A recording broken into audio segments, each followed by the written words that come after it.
Didn't you make Stomp? Then stomp his ass out. The shade continued this week on the Rickey Smiley Morning Show with a letter for gospel artist Kirk Franklin. Rickey Smiley, can you read this letter? Dear Kirk Franklin, I am really disappointed in you. I expected more from you. I grew up listening to your music. So with that being said, I have some advice. Next time you got to use more compound, multi-syllable cuss words because they have more of an effect. You got to put them words together the way your great-grandma them used to do it. And when you finish cussing his ass out, you got to follow through with putting your foot in his ass. Didn't you make Stomp? Then stomp his ass out. While discussing Beyonce's Grammy look, the host had a question for the Brad, but was shadily interrupted by Gary with the T. Hey, Brad, a star like Beyonce, she probably don't wear the same thing twice if I had to guess, huh? No, I don't think so. Probably not. She probably can just put it to the side and auction it off and get more stuff. Yeah. And no, they don't wear stuff twice, though, rich. They rich, though, so if you have to wear yours twice, but she don't have to wear her stuff twice. Rickey Smiley explains his hardship with daylight saving time. Hope the time change is working out for everybody. It's definitely not working out for me, so I just don't go to bed at night. Oh, Lord. Man, it's hard. To hell with going to sleep. To hell with going to sleep. I just sleep when I get off the air. I'll take a nap, but I be damn. Sit up all night. I'm not used. I need for Joe Biden to fix it. Singer, songwriter, and producer Teddy Riley brought his talents to the Rickey Smiley Morning Show this week with his own rendition of Beyonce's Deja Vu.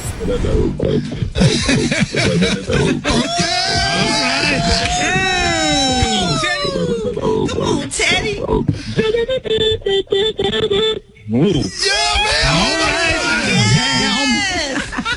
you gonna have to pull out your instruments. Man, I'm over here doing a gospel song. Y'all just turned me all the way down. This week, the Brat refused to let Gary pour his tea in peace. Well, this ain't got nothing to do with Kirk Franklin. He just saying he got good kids and he loved being the father. This has nothing to do with Kirk Franklin. Don't keep bringing Kirk Franklin up. We're trying to let that die, and you want to keep on talking about Kirk Franklin and his son. We don't want to hear about Kirk Franklin and his son no more. If you keep giving it life, it's going to keep going. You have to dead it. If you stop talking about it, we don't have to hear about it anymore because it'll never die. Because people like you keep reporting about Kirk Franklin and his son. He's not talking about Kirk Franklin. He's talking about Eddie Murphy and his loving children and how he's a great father and he loves being a father, and that's why he puts his acting and everything before all his music. Gary, you see how you just stay focused. Oh, yes, honey. The devil is a lie. The devil is a lie and a deceiver, honey. You know, because this is not the hip-hop moment. This is the tea. While discussing the Grammy-sipping Blue Ivy, the Brad and Gary shade continued. And she was sucking out of her Grammy, Ricky, like it was a sippy cup. People saying that's just too grown. I mean, you took a Grammy and used it like it was a sippy cup. She's a kid, though. But, I mean, I know people that would fight to have a Grammy to hold. I mean, Brad would love to have that Grammy and hold it and suck it. He's going to use it as a sippy cup. He ain't going to let it go, Brad. Just let it ride. Don't let him suck you in. At least I've been nominated for something 3 times. And you Yep, and that's good, honey. And God bless you. All right, moving on. A Billboard Award and quite a few Soul Train Awards. So I do have a nice deck over here. What you got? Well, I have one award. That stomach in that Not from like Sister to Sister magazine, though. Moving on, time. In the middle of a conversation about Rihanna's new mansion, the host began to bring up old stuff. And how those girls roll, honey, I don't know how they do it. Just say, okay, I want that mansion right there for $13 million.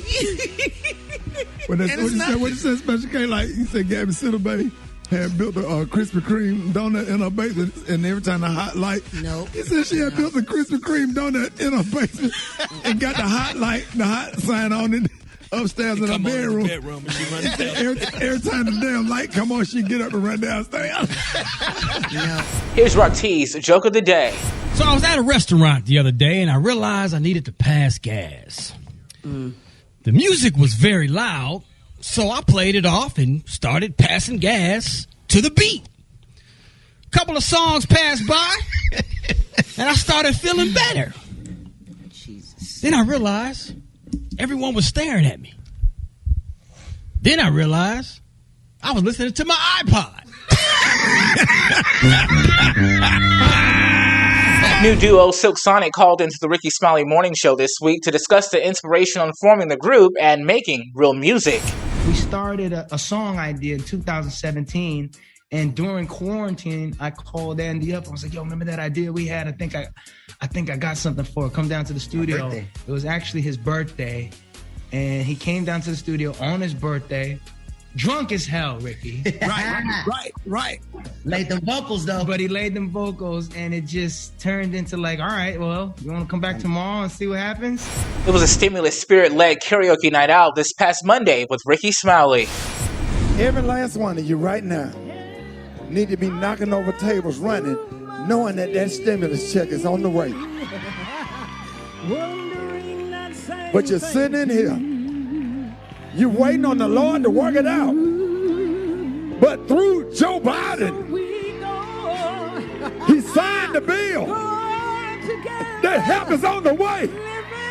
Bernie Jenkins has this week's church announcements. Brother Hank Kennedy, you know him, Janie? Yeah. Now, he is back at church today after having both of his ankles amputated. Now, he can still walk, but can only wear bedroom slippers and Nike slides from now on, but he can still walk. Celebrity DJ D-Nice called into the Rickey Smiley Morning Show this week to talk about his internationally known Club Quarantine.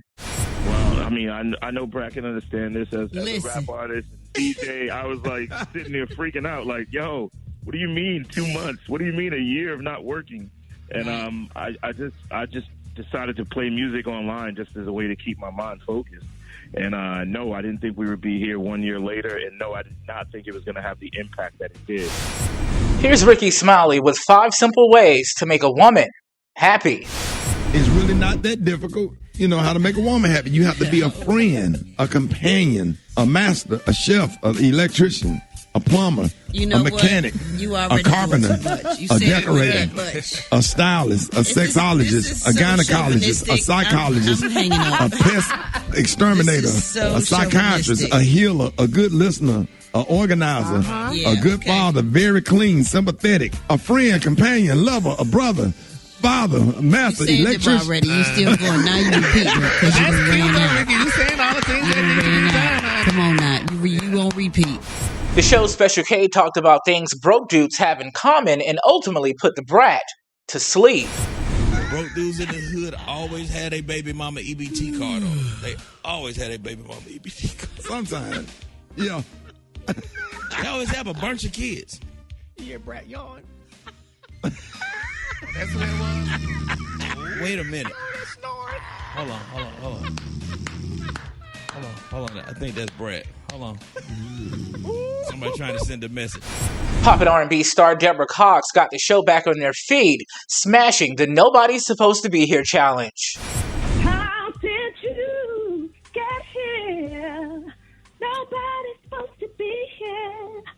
I've tried that love thing for the last time. My heart says, no. Oh, wow. Nobody's supposed to be here. But you came along and changed my mind. Oh, Gary. Gary. That's how you wake it up, did that, honey. Here's one of the many reasons Black Tony did not show up to work this week. We in here being quiet. We don't want them to know we in here because they keep knocking on the door and ringing the doorbell. Because they trying to get her stuff. We told you that once we get the stimulus. Why y'all don't pay the bill? Shout it because it's too much. What's the interest rate? 68%. How much? 68%. Look, they trying to get her a coffee table, a sofa, a couch, a lamp, a bedroom suite, another bedroom suite. What's her interest rate, Black Tony? 68%.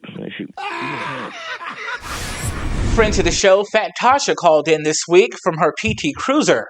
What is that? What is that? I'm just breathing. I'm listening.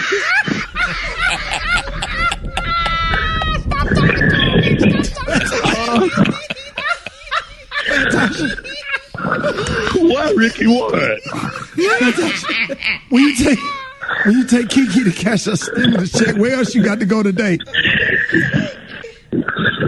Well, I got a doctor's appointment, but he got to come out to the car.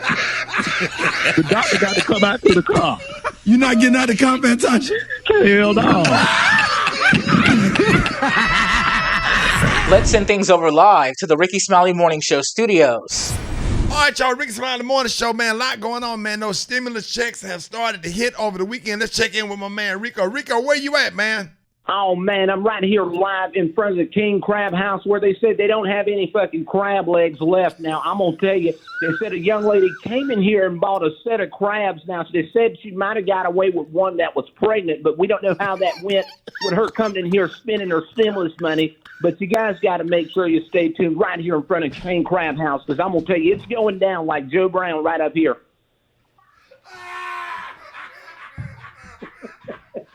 For the full version of these videos and more, subscribe to Rickey Smiley's YouTube channel at Rickey Smiley Official and online at RickySmiley.com. How y'all doing?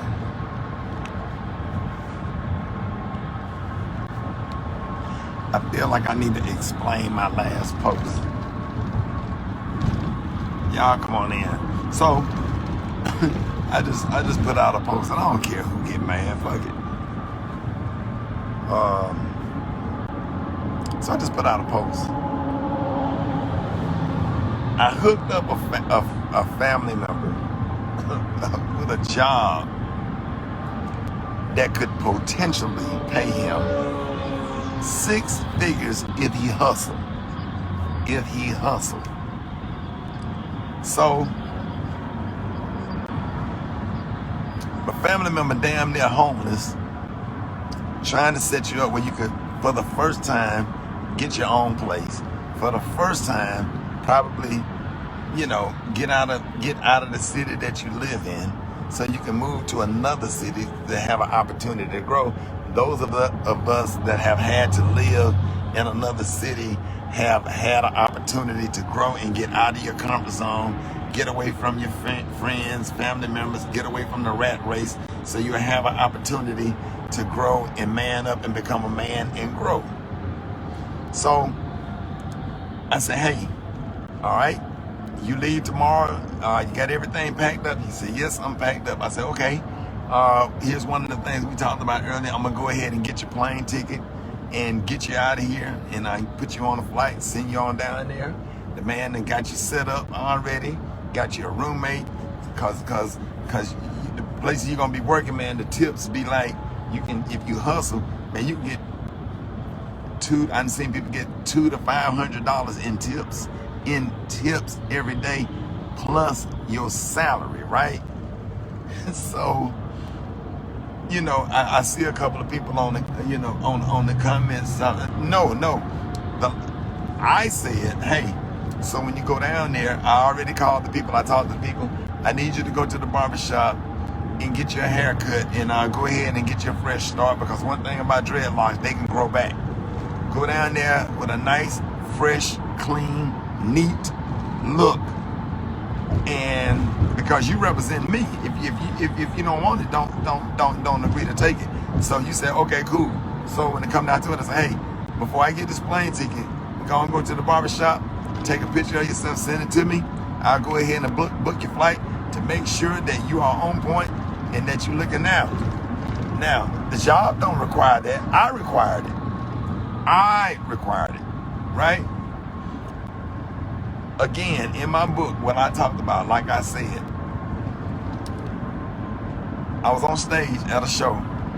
Steve Harvey was the headliner. He said, hey man, you need to go. You can't come tomorrow. Because I had a brand new jogging suit on that I had just bought from Hibbins. He said, when we perform tomorrow, you need to put a suit on, right? And this is all about your attitude. Don't take up for this stuff. Start taking up for men, for young men. So I didn't wait until tomorrow. I went that night. I introduced him, and I came back with the suit on that night just to close the show. And from that point on, he saw I was serious. And the fact is, I'm where I am because of the decision that I made to listen to somebody that was trying to help me or whatever. I thought the jogging suit was great. It was a brand new jogging suit, but he didn't think the jogging suit was appropriate for his show. So I don't think your dreadlock is appropriate for you representing me, because if I'm on the show with him, I'm representing him because it's his show and he's the headliner. He required a suit. Go put the fucking suit on and keep your mouth shut and humble yourself and do what the man asks you to do. He ain't trying to help you. Taught me a lesson. Then when you get the way you are, you can wear your hair, your clothes, whatever, the way you want to wear it, right? And it's crazy, and it just an opportunity of a lifetime. It's crazy. No, the job didn't require it. I required it. I'm not buying no plane ticket. I'm not sending nobody nowhere on no job interview with looking a certain way. If that's your style and that's your thing, or whatever, then go out and find your own job. You the one asked, you the one told me that you needed the help, some help, and you want to put some money into the system or whatever, you know, and get you something regular or whatever. So I made some of my connections and made a phone call to help you do what you want to do. It's the craziest thing in the world. And ladies, stop making excuses for young black men. Stay out of the way. Stay out of the way. This female masculinity shit or whatever. Hey, if a man tells another man, a younger man, what to do and how to do it for his own good, then it needs to be respected. Period. It's crazy to me. Some dreadlocks, or pull your pants up, or be presentable. I said it ain't about nobody not accepting you who you are. It's about being professional and presentable. You finna go work at a yacht club with millions and millions of dollars walking in and out of there. One thing Gary he taught me a long time ago, when I first moved to Dallas, he said, you need to go on with that Birmingham shit. Don't come to Dallas with a Birmingham mentality. If you're in Dallas, don't go to Birmingham with a Dallas mentality. Make the adjustment and change and figure out where you need to be professionally and just try to do better and do something different from what you're doing. Like, Gary had to tell me, I showed up in Dallas in a fucking Tahoe, sitting on some things with lights under the bottom, and what he did was, he took me over to the competing radio station and let me look in the parking lot and see what they was driving and how they was doing and how they was dressing and how they was acting. He said, Gary with the T taught me this.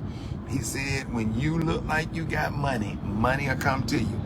I understand you trying to keep it real or whatever, but man, listen, you need to dress better. You need to drive better. You need to do better. Stop being cheap. You can afford it. And the minute I changed and turned that around or whatever, my success went through the roof.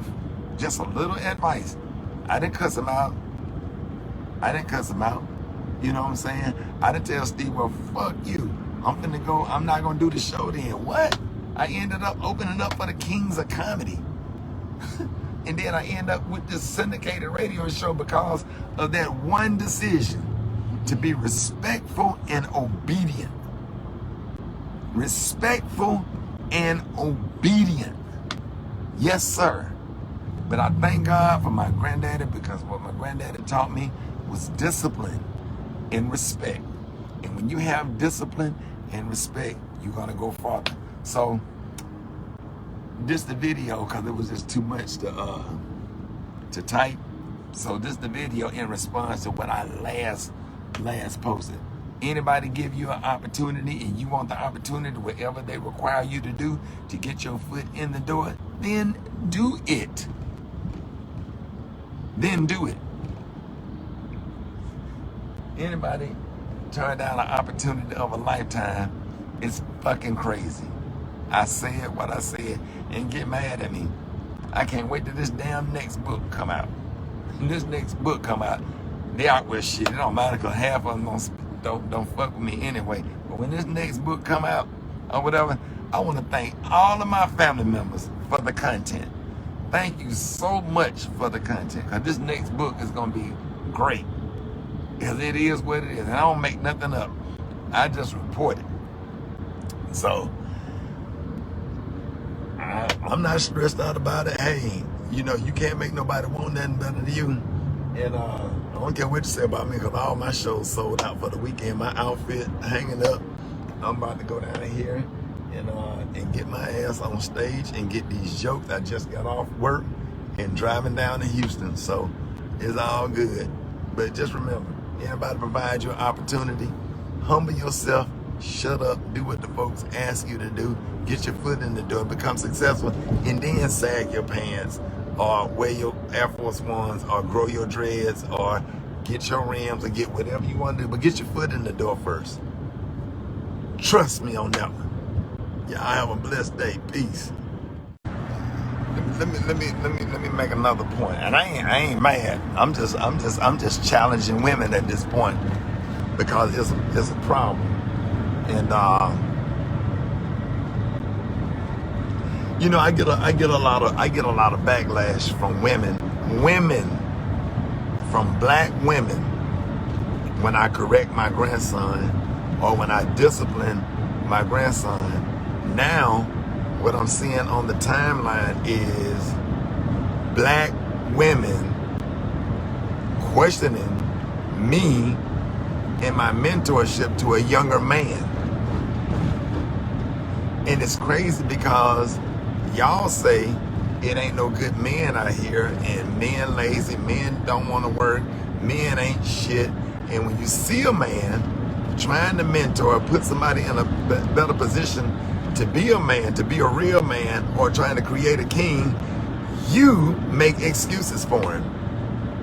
You more concerned, it's sad that you more concerned about his rights or whatever than you are. You can't go to the military if you had dreadlocks and you wanted to go to the Marines. The first thing they do when you get to the Marines, they cut all that shit off.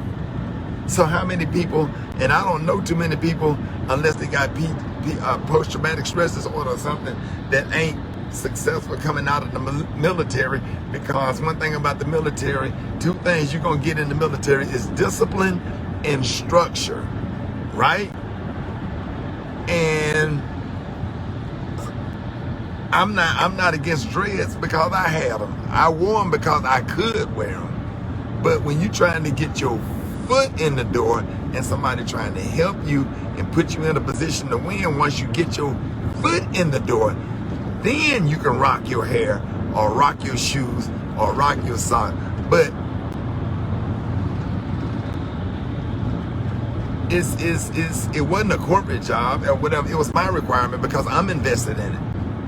I'm invested. That was my requirement. I asked him to cut his locks for several reasons or whatever, because he represented me. He on my name, and I wanted him to be neat and clean. And I'm not against it. And I don't change the narrative and make it seem like we against dreads or sagging pants or whatever. But you know, he asked for help and needed an opportunity, and he just wasn't going to represent me looking like Kodak Black. Now, if you want to help him, you can.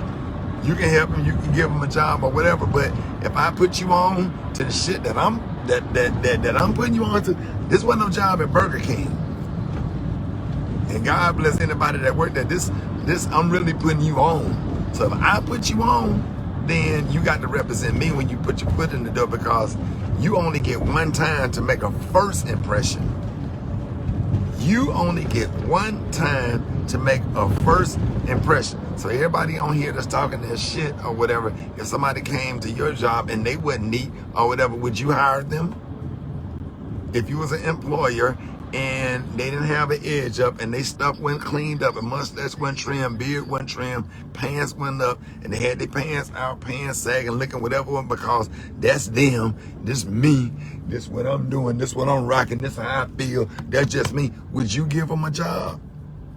So I'm not gonna ask my friend whatever, because somebody else might need that opportunity. So if you don't want to get your shit together or whatever, your appearance together, then you can't represent me. Then you just keep on doing what you're doing.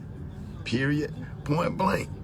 And yes, we're talking about a man, right? So women, stop making excuses for young men when they're trying, when somebody's trying to train them and put them in a position to win.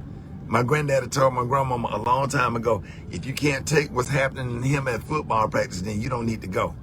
If you're going to get mad and go on the field, every time the coach grab his face mask and get in his face and make him run laps and make him do duck walks, or put him in the Oklahoma drill, or put him in that little drill in that damn circle where they're calling number and blow the whistle and everybody running in that circle and they coming out there just taking the hit. And so, cause see what it did for me. I'm glad my granddaddy did it because it made me tough. I'm glad my granddaddy cursed at me and talked heavy to me like I talked to Grayson, because it made him tough. My son that played basketball for Alabama, I've raised 3 college athletes in my house. That's successful. You know, one of them still in college, but you can holler at my youngest son and cuss him out and say whatever he gonna say. He just gonna take that shit because he don't care about you cursing and yelling at him. He's listening to the direction of what you're saying. I know Coach Mo be in their face and be cussing them out and be talking crazy shit to them because they're college athletes and getting in his face. I'm not gonna go down there and be all in the coach because the coach talking crazy to my son. He's a college athlete. Black women, stay out of it. When a king is trying to create another king, stay out of it. If you can't take it, then walk away. But you say men ain't shit. But when you see a man trying to create another king, you get kind of bothered by it. Well, maybe he just wants to be him. Well, maybe he just wants to express himself. Well, maybe he just, man ain't shit. Look at these men. Look at how he just won't pay for that. Yeah, that's why. That's why. Right there. That's what you're getting. That's a result. It takes a whole community of people to raise a kid. To raise a kid.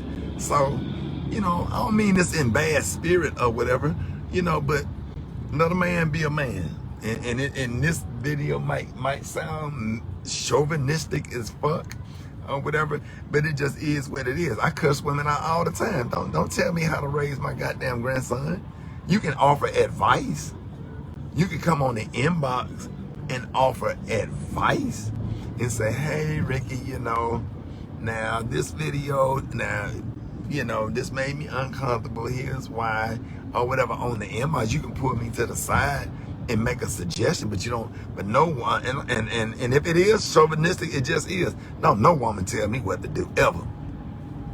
I got a 72-year-old mama that I love to death, but one thing about my mama, she damn sure respect me, and I respect her, and I don't tell her what to do, but she don't tell me what to do.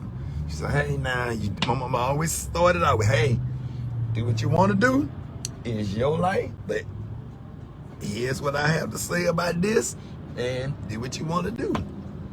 Cause ain't nothing wrong with old school or whatever, ain't nothing wrong with old school, and that's what it is.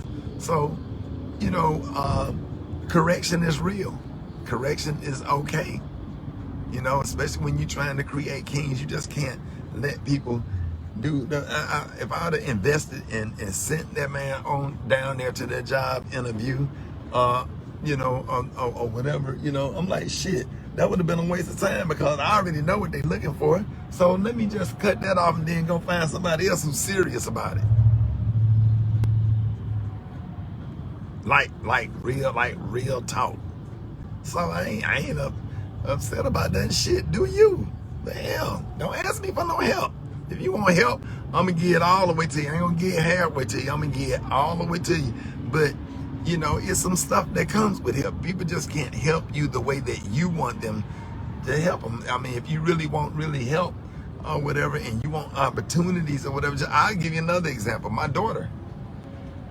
So my daughter is my youngest daughter, Erin, who got shot or whatever. So she was like, hey, I got this internship. I'm gonna be working at a radio station, where I am. I said, okay, well, how much how much should they pay me? I said, what do you mean, how much should they pay? They shouldn't pay you anything. I said, what do you know about radio? I said, are you a radio personality? Are you the reason people are listening to that station? Have you sold any advertisement? Have you bought any money to the company? What do you mean? Well, okay, yeah. You shouldn't get paid right now because you don't know anything. You know, you have to work for it, and then if you work for it and grind for it, you would appreciate it more. You know, and things just not going to be given to you. And it was tough, and it was tough the way I said it. But guess what? She didn't get enough feelings about it, and her mother didn't call me about it, complaining about it. You know, when her mother texted me, and I told her mother the same thing. She shouldn't get paid for it because if she was interning on my morning show, I wouldn't pay her either. And she's my daughter, and I wouldn't give her a dime. She don't have any experience. You're doing good to get your foot in the door. You got to work your way to the top. You know, I done did comedy or whatever now, you know, Foot Locker or something like that. You know, that's a different thing where they have to pay you because legally they have to pay you. Everybody know that. But when you're trying to get your foot in the door to a job that can potentially pay you millions of dollars or whatever, that's just a whole different thing. You know, so I'm just sharing this stuff with y'all, man. You know, I don't know. Again, and most of my videos end with this. I just thank God for my grandfather. I thank God for some tough ass uncles on my daddy's side of the family. I thank God for my granddaddy. I thank God for my Uncle Bruce. I thank God for my Uncle Thomas. They was tough as fucking nails and got in your face, cussed you out, and told you what to do and how to be, and you shut the hell up and did it. And they did not allow no women in the family to tell them how to raise a king. And that's why you got one right here. And that's why I'm about to go in this improv tonight with every last one of these damn shows sold out for the weekend. Radio job, educated, frat, and then raised my kids and then raised other folks' kids in a successful, humble, God-fearing black man. No interference from women. I got nurturing, but they didn't question the men. I got the nurturing that I needed from the women, from my grandmother and my mother and my aunts. But when the king spoke, they walked out the room and it was silence. You know, so, you know what I'm saying? So somebody said, I really think that internships should receive some type of stipend. They still need to survive when their parents can't. I mean, every situation is different. I'm just saying, you know, my daughter good. She don't need to she don't have no experience, and it's not going out of her way to do it. If you want to get in certain jobs or whatever, and you're doing an internship, I think that in some situations or whatever, I think dudes should be paid to make you appreciate the job more. The problem with some of this stuff is that people are coming in with a sense of entitlement, and that's why you're not getting the best workers that you're getting, because people are coming in with the sense of entitlement. Period. So, you know, maybe something at the end of the internship, here's a check and we really appreciate you. That's something, okay, yeah, I'm cool with that, but no, you know. So, no, y'all, this wasn't an office job. It's hard labor, Tyrus. It wouldn't be for you.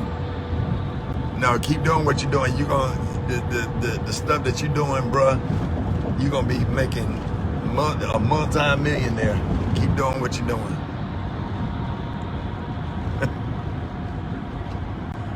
Y'all funny. All right, y'all. Love y'all. Somebody said, I appreciate your teaching. I was raised where the men don't play, and all of the males in the family turned out great. Well, yeah. You know, that make a whole lot of sense. But what you have now, it ain't a whole lot of men, you know, in families anymore. So you're dealing with hyper masculinity from women telling the few men that's around what to do in questioning their authority. And it's a big problem. And it don't fly with me. So I ain't mad about it. I just shut the shit down and keep it moving. All right, y'all. Y'all, love you too. What up, Mark Mac? Y'all have a good day. As you can see, we in Houston.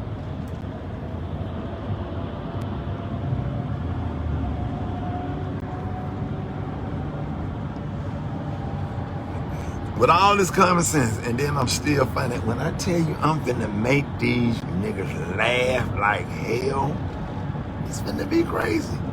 All right, y'all. Okay, here we go again.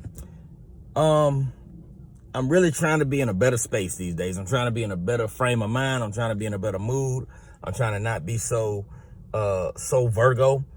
But when things continue to happen that I don't like to happen, then I go into the zone. And right now, I'm going into the zone. Because, hold on, let me calm down. Let me gather myself. My thing is, a few months ago, I posted a video. I posted a video about toilet paper and the lack thereof in my house. The fact that there was a lack of toilet paper in my house, it upset me because I feel like as the breadwinner in the house, this is just one of those items I should not have to go out and procure on my own. There should always be toilet paper in the house when there's other adult individuals in the house that can provide or go and get toilet paper. That's not a big ask to get toilet paper, to make sure that when head honcho goes to handle business that requires toilet paper, there is adequate toilet paper there. Now, which brings me to today. So last night, I go to utilize the room in which there's a bathtub and a toilet for the purposes of not taking a bath, but to take care of some other business. Now, I didn't go in my personal room in my bed. I went in one of the main room there wasn't no toilet paper there. So I immediately got heated. Now, I'm heated because the people who use this room all have jobs. The people who use this room all have cars. The people who use this room have every means necessary for them to go and procure toilet paper. So that if head honcho decides to use that bathroom, toilet paper will be there. But alas, there was toilet paper in the house. Which brings us to this. I looked around in the bathroom, and under the sink somewhere, I find a roll of toilet paper. Matter of fact, there were several. This is what I found. This, people, is not acceptable. This is not acceptable for a variety of reasons. This is literally a 1,000 sheet roll of 1-ply toilet paper. I don't know if you understand plies. And I'm not talking about the wrapper. I'm talking about PLYS. 1-ply, 2-ply. 2-ply toilet paper is toilet paper that has a slightly more soft thickness to it. That's more comfortable when you're using it for whatever reason, whether you blow your nose, wipe your ass, whatever. It's better. 1-ply toilet paper is the shit that you have at work. If you work in a place, they buy 1-ply toilet paper. 1-ply toilet paper, let me tell you something. 1-ply toilet paper, number one, it's hard to get off the damn roll when you first. This shit right here, look. Look at this. You can't get it off the roll. You literally cannot break this shit off the roll. You gotta try to scrape and try to catch the top piece. And look at how it come off. Look how it come off. Look how it come off. Look, you can barely. You gotta struggle with this, and you struggling with this as you're trying to, you know, handle your business. You're trying to get this fucking toilet paper off the roll. Now look, I'm still trying to break that first sheet to start the roll. Okay, got the first piece up. Look at this, look at this, look at this. You gotta go through all this. Now mind you, you trying to do all this while you in the bathroom. Now you doing all that, so the first piece gonna be raggedy, of course. And look how thin it is. You can see me through this. You can literally see me through this. Look how thin this is. Look how thin this is. That shit, that's thinner than a fabric sheet. I might as well be sitting down, wiping my ass with a fabric softener sheet. That's what this is. Look, and somebody in my house thought it was okay to purchase Scott tissue. I'm not saying you got to go get Charmin, because that feel like you wipe your ass with a baby blanket. I'm not saying you got to get Charmin. But damn it, there's Angel Soft. This right here? This right here? Really? I need a lawyer. I'm ready.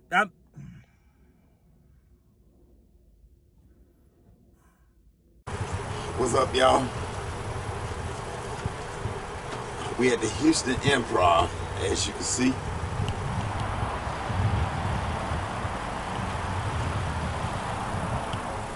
We got 3 shows tonight. 3. So, one is at 4. One is at 7. And the other one is at 9:30. But we're gonna shoot for 9. So I did a book tour, but my schedule was crazy. I didn't get to come to Houston, so I'm pre-signing books for all of the fans. And it's a great book. You can order it off Amazon. Stand by your truth. And then run for your life. Which you have to do when you stand by your truth, because everybody can't handle the truth. What's up, man? Birds just speaking. 2 birds that I know.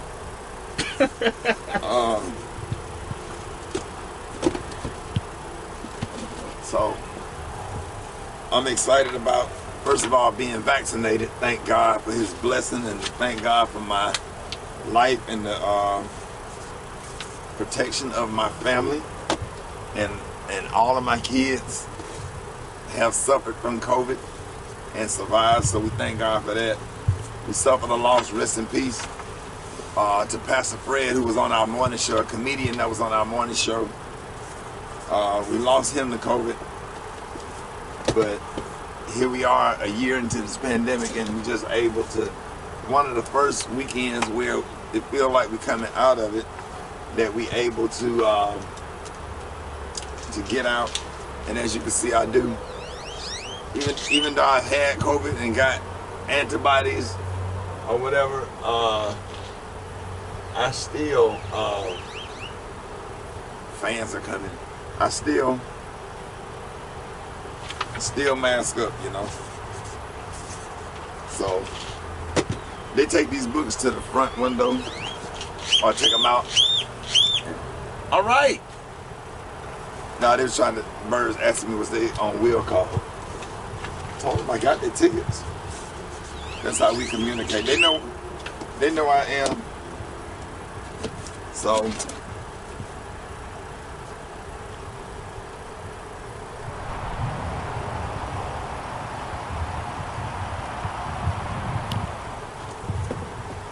hey, I'm trying to do an interview. I told you straight. Chill out.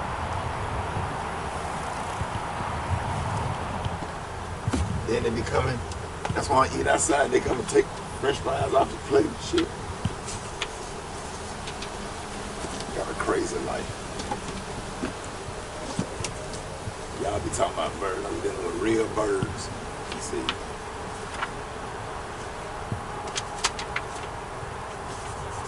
One thing about the birds, they don't break in your bedroom that night like the chipmunks did. You feel me? I had slept in my bedroom in about 4 or 5 months. See all that negativity then, and you don't get blackbirds. What they want right then, they get an apple. See? So I've signed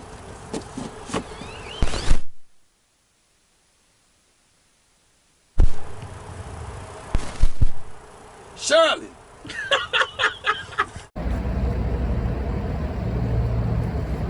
You know, date night start at 4 p.m. Your ass damn near sing Simpson. And you gonna be sleeping. So they can do 8:30. They can leave the 4 o'clock show and then go to the club. Go catch that little Luann Platter and Lou before they can shut down and be home by 9. Shit, 9. They dead by 9. They in the house. But they gonna come in there, they're gonna drink 2 drinks. Oh, you gotta give them 2 Hennessy's in them. Huh? You gotta get you 2 Hennessy's, come see Rickey Smiley. And you look at it, do a man, I've done 5 shows in my day. I'm waiting on that.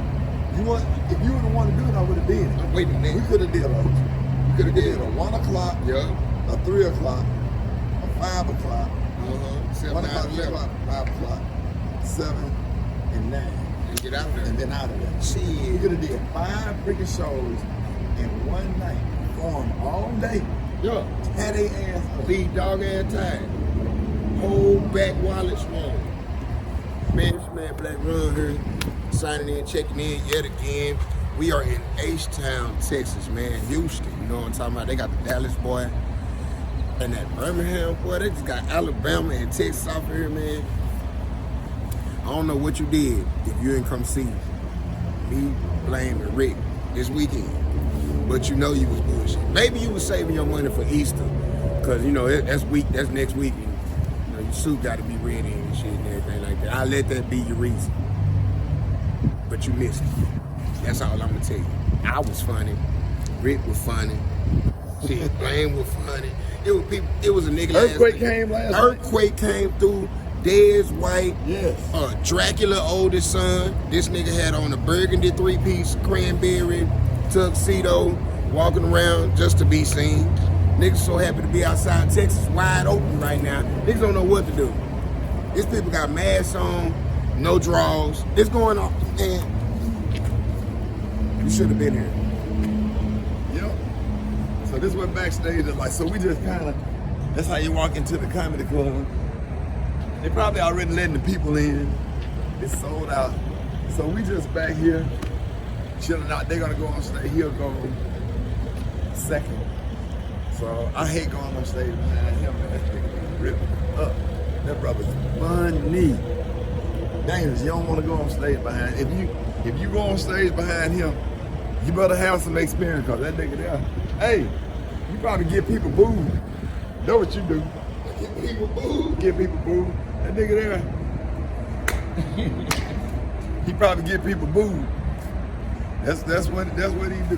He one of them dangerous comedians that will get you booed. If you don't have no experience and you go on stage behind him, you will get booed. You better know what you're doing. But that boy, I'm ready to smoke. I don't know what. I think he from the 70s or something. He looked like he one of the sons of one of the Whispers or something. You heard what I said?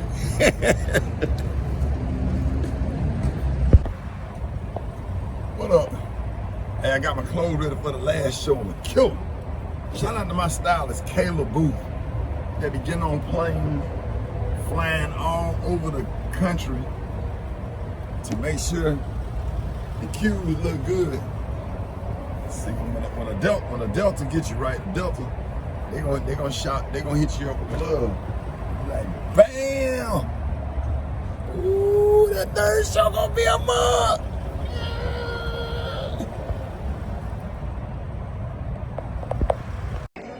Hi guys, okay, so I am here at a face gym. Yeah, I said it, a face gym, like it's a workout for your face. And so, I don't know what I'm doing. She's gonna explain everything and I want you to hear what's going on. Hi guys, so we're gonna be using today radio frequency, which is gonna heat up the dermal layer of the skin to help you prompt collagen production. It should lift, tone, sculpt, and tighten everything. We're going to be using Skin IV, which is going to use high pressure in order to infuse the face with some medical grade vitamins. You get to decide based on what your skin's feeling. No, like syringes or anything. It's not an actual syringe, it's just high pressure. It's like a pressure washer, really, essentially. Pressure washer for your face. Yeah, and it's cold, like one, unfortunately, but it'll feel good in terms of the vitamins that you get. And then we're going to be using the electric muscle stimulator as well. It contracts the facial muscles to help sculpt. So it's kind of like going to the gym and actually lifting weights. So it's like lifting weights for your face. And then talk to me about this facial massage. So deep pressure, tension relieving, especially along the jawline. Lymph drainage is going to be involved as well. So it's a lot of sculpting, brightening, oxygenating, and nutrient release from the muscles. And so I just have to let you know before anything happens, look at me. You know, I'm still a little swollen from my dental work. But when I come out, beat, and y'all are like, oh my God, what did she get done? What I got done was right here at the facial gym. You can come get it done too. It's non-invasive. You can put anything in your face. You just come see her. Okay, so this is my before. Wait till my after. You don't want nobody to see you laughing because it's just wrong. With your low down ass. All y'all going to hell. Everybody in here, every nigga in here, and sat up and watched my 600-pound life and then laughed to yourself and got up and looked at us and said, forgive me, I ain't mean to laugh. But they be having some good recipes on that, huh? But then y'all laughing at the women. Every last one of them got a man. Every last one of them. Every last one of them got a man. Yeah, in Nashville, like Houston, like for real, like come out. Like it's just amazing. It's almost like the other, like Atlanta. You know, you go to Atlanta, people just gonna come out. H-Town, hold on. H-Town is just awesome. And then I'm saying that to also say, when my daughter got shot, I want to tell everybody that said a prayer, that sent a tweet, that supported us. Man, thank y'all so much, man. People sent food, they sent flowers, they made a turn. Wonderful, awesome police chief that was very nice to us and was concerned. And when I flew in, personally sent somebody, police officer, come to pick me up from the airport, only to get to the hospital and not be able to get in. And then one of our, I can't say the name, one of our persons that working in Congress made a phone call. We were able to go in. I can't say, I love her.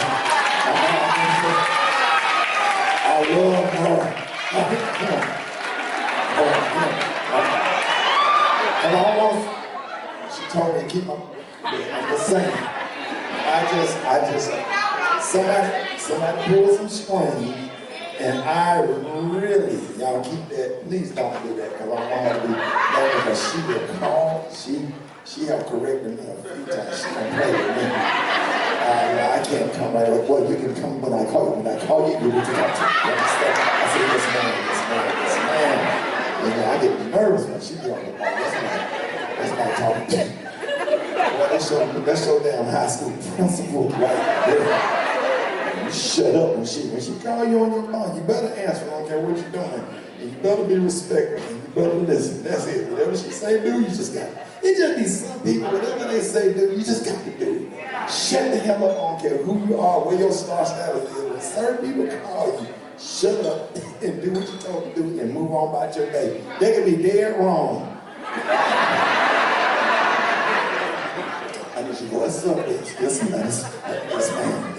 Just don't do it. It'll work out. Just trust God, trust Jesus. I just want to say thank y'all for that. And I also want to say thank y'all for making, for the numbers that the Rickey Smiley Morning Show is doing here. You know what? We've been on the radio 15 years. We've only been on the radio in Houston only 1 year. For all the black folks that just embraced change, thank you. Let me tell you something about us. We don't like nothing different. It can be good, it can be whatever. If it's anything outside of what we used to, we don't fuck with it. And that's just a mindset. You know, how many pastors that went in a church with some new ideas and decided to take the chair off the pulpit and redo the curtains, and he was deemed to hell because he had a vision. Huh? Y'all know I'm telling the truth. I'm telling you, we got all kind of hate mail, all kind of shit. But when people started to listen to the show and gave us a chance, or whatever, the numbers started growing, and we really were able to grow the show here in this market. So I want to say thank you for that. And I got one complaint though. I wish they would let me pick out the music. But I'm glad they don't. Because if I picked out the music, y'all ass would be going to work ready to fight somebody every day.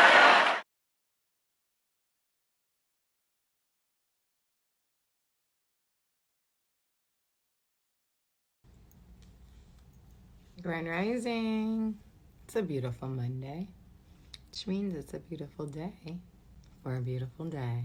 That characterize life. Life will break you down, but this song lets us know that even while life is trying to break us down, we serve a God who is in the blessing business and will bless us up. And so what do we want to do? We want to praise him and thank him for all he's done for us, because when you look in the rear view mirror, when you replay the highlights of what God has done, the good news is you can have an attitude of gratitude that will reset your own mental atmosphere, knowing what God has done for you, because God is indeed in the blessing business. I love this song because the song reminds us, number one, of the fact that when we think about what God has done for us, it's always overruling what haters try to do to us. The song talks about what God has done for us. You see, I love that because there are always those out there who are trying to do something negative to you, but God can take the negative they do to you and somehow work something positive out for you. So Joseph could tell his brothers, y'all meant it for evil, but God worked that thing out for good. So I thank him for blessing me, because what God has done for me always overrules what my haters try to do to me. But also I have an attitude of gratitude because of what it means to be blessed. You see, the word blessed in the Bible, it means internal satisfaction regardless of your external situation. It means that God has a way of getting blessings to us so that internally we have it together, even if externally everything around us is falling apart. And so that means you are blessed. You're not blessed just because of what's happening around you. You are blessed because of what God grants you on the inside. God gives you peace and joy and strength. God gives you what you need on the inside to overcome what's happening on the outside. And when all of that is going down in your life, the good news is you could say, you know what, I'm going to have a good day because I'm blessed. I'm going to have a good day because of what God has done for me in spite of what haters try to do to me.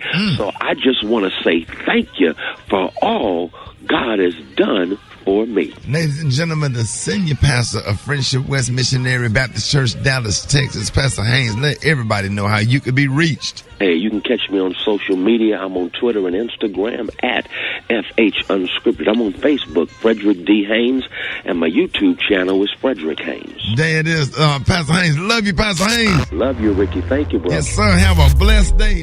News headlines, entertainment, sports. It's the front page on the Rickey Smiley Morning Show. All right, y'all, Rickey Smiley Morning Show, 11 minutes after the hour, y'all. Got your front page right here. Being brought to you by, that's right, Indeed. That's right. Indeed believes that less is more, so they have screening tools to help you narrow down your list of candidates, and you only pay for the applicants you need. Deal? Visit Indeed.com/credit. Eva, good morning. Good morning, Ricky. Good morning, everyone, and happy Monday. I'm your girl, Eva Marcel, here with a quick look at your front page news. So after a surge in the numbers of immigrants at the Head of Homeland Security made several appearances yesterday, reinforcing the message that the border is closed, but the U.S. is continuing to allow unaccompanied children to enter. Meanwhile, concerns over coronavirus has forced mayors across Florida to urge people not to come to spring break. After several incidents of violence, the nightly curfew in Miami Beach would be extended for another 3 weeks. Also, protesters nationwide denounced the Atlanta spa killings and called to anti-Asian violence. And last but not least, the judge in the George Floyd murder trial decided not to move the trial to another city. All right, that's what's going on in news. Rock T, what's going on in sports? Check. It's all about that March Madness, man. Well, Cinderella has already arrived, baby. Let's start off with the men's. 15 seed Oral Roberts knocked off number 2 Ohio State and number 7 seed Florida. Yes, they have advanced to the Sweet 16. They got number 3 Arkansas coming up next. Then we got a shout out to Loyola Chicago. Blew out the number 1 seed Illinois. Wow. They advanced to the Sweet 16 as well. And big up to Abilene Christian. They sent the number 3 seed Texas home packing. Oh, my goodness, man. And shout out to UNT, home of the Mean Green, North Texas, defeated Purdue in the first round, but then they lost to Villanova last night, man. Over on the women's side, March Madness, hadn't been any madness yet. Crazy. No crazy upsets yet on the women's side, but we just getting started over there, man. But it's exciting. Basketball was crazy all over the weekend. Rookie sensation, Charlotte Hornets, Lamellar Ball. He was having a phenomenal season. He hurt his wrist. Looks like he may be missing the rest of the season. You know what I'm saying? Yeah, that was sad. He was actually having a really good season, man. That's crazy. He was balling. It is what it is. It's what I got right now. Is LeBron all right? LeBron, his ankle, he got a high ankle sprain. He could probably be out for a few weeks. Right, okay. But this LeBron, you know him. Right. You know what it is. There it is. Gary with the T, what's up there, Pimpin'? All right, y'all. Everybody's still talking, honey. They're saying that the girls are talking, but how long will they be talking? It's being reported, y'all, that CBS is extending the talk hiatus over Sharon Osbourne, y'all. They're saying y'all fans of the talk will have to wait longer, y'all, for the show to return as the show has been placed on a second. What is that all about? What y'all think? What you think, Gary? It is something. Who they mad at? They mad at Sharon or they mad at Cheryl or what? I think they low-key mad at Cheryl because Cheryl should have never said nothing to Sharon. Really? Honey. You know, Miss Sharon, honey, is a European woman, and you don't talk to a European woman and put them on blast, honey, on national TV. That's something you're supposed to talk after you go to commercial. And since this happened, honey, publicly, I think they probably mad at Miss Cheryl, but they still putting Miss Sharon on hiatus, though. But it's just a mess, though. I wonder if they're going to come back because, I mean, this is a good show.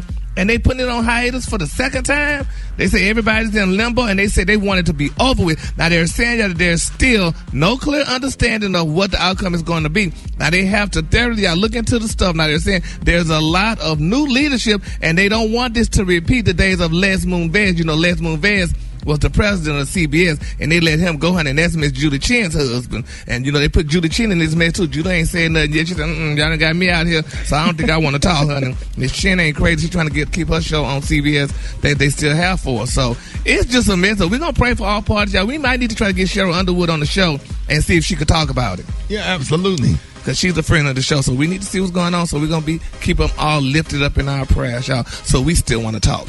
All right, the color today, honey, is one of my favorite colors. My color today, y'all, is La La Lavender. On the high end, you say La La Lavender, and on the low, you say beautiful light purple. That's your color for today. Brad, what you got coming up in the hot spot? Coming up next in the hot spot, Teddy Riley reveals that one of his best friends was killed due to a beef with, oh my God, wait till I tell you who it is. Up next, it's the hot spot, the Rickey Smiley Morning Show.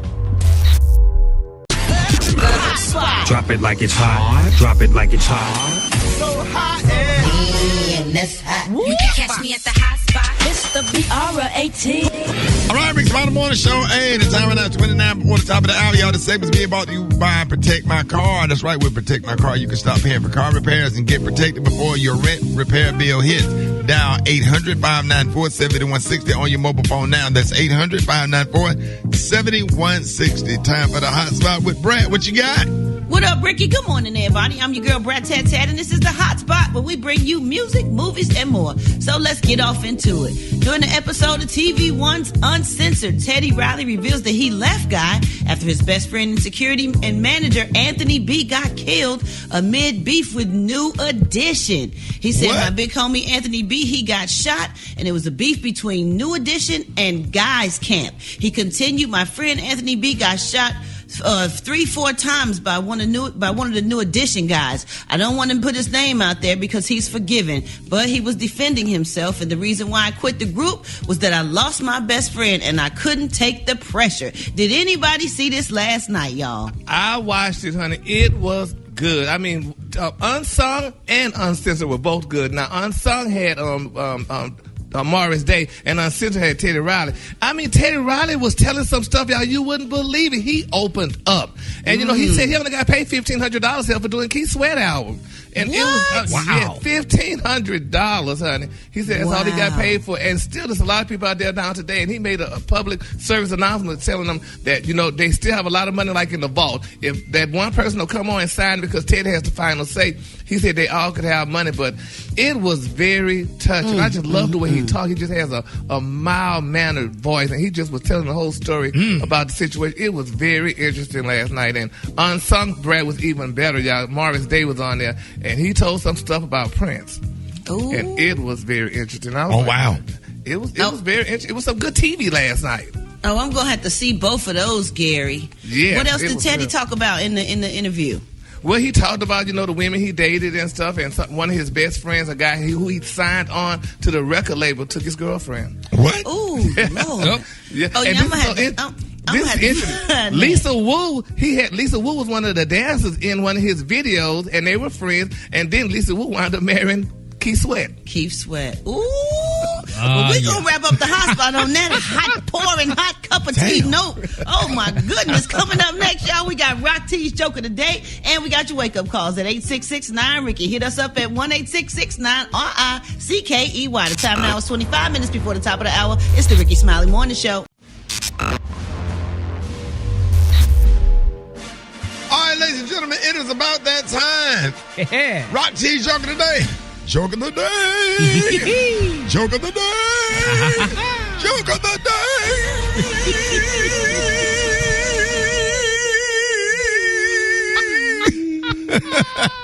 All right, Rock, it's Monday. Let's go. I know you got it. What do you do when there's a kidnapping? What do you do when there's a kidnapping? You wake them up.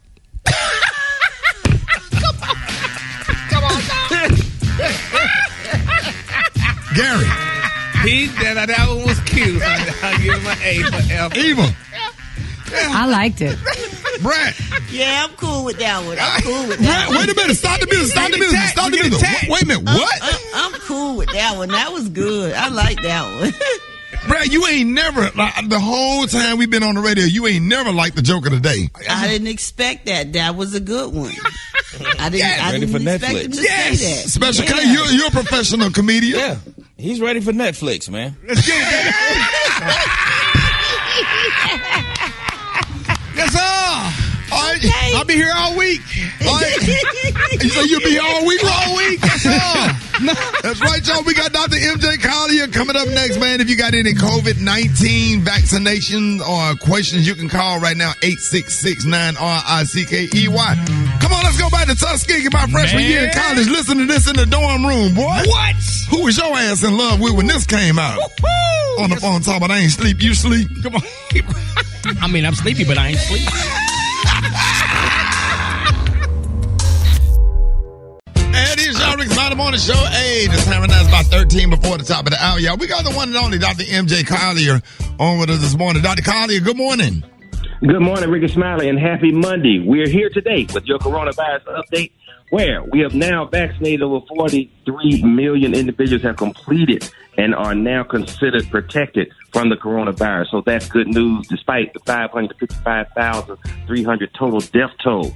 But some good news on that front, Ricky. Early research has exhibited that vaccinated pregnant mothers do pass on COVID-19 antibodies to their children via breast milk and in utero. So they get it inside, and then after birth. They're so getting, you can get antibodies out of breast milk, sir?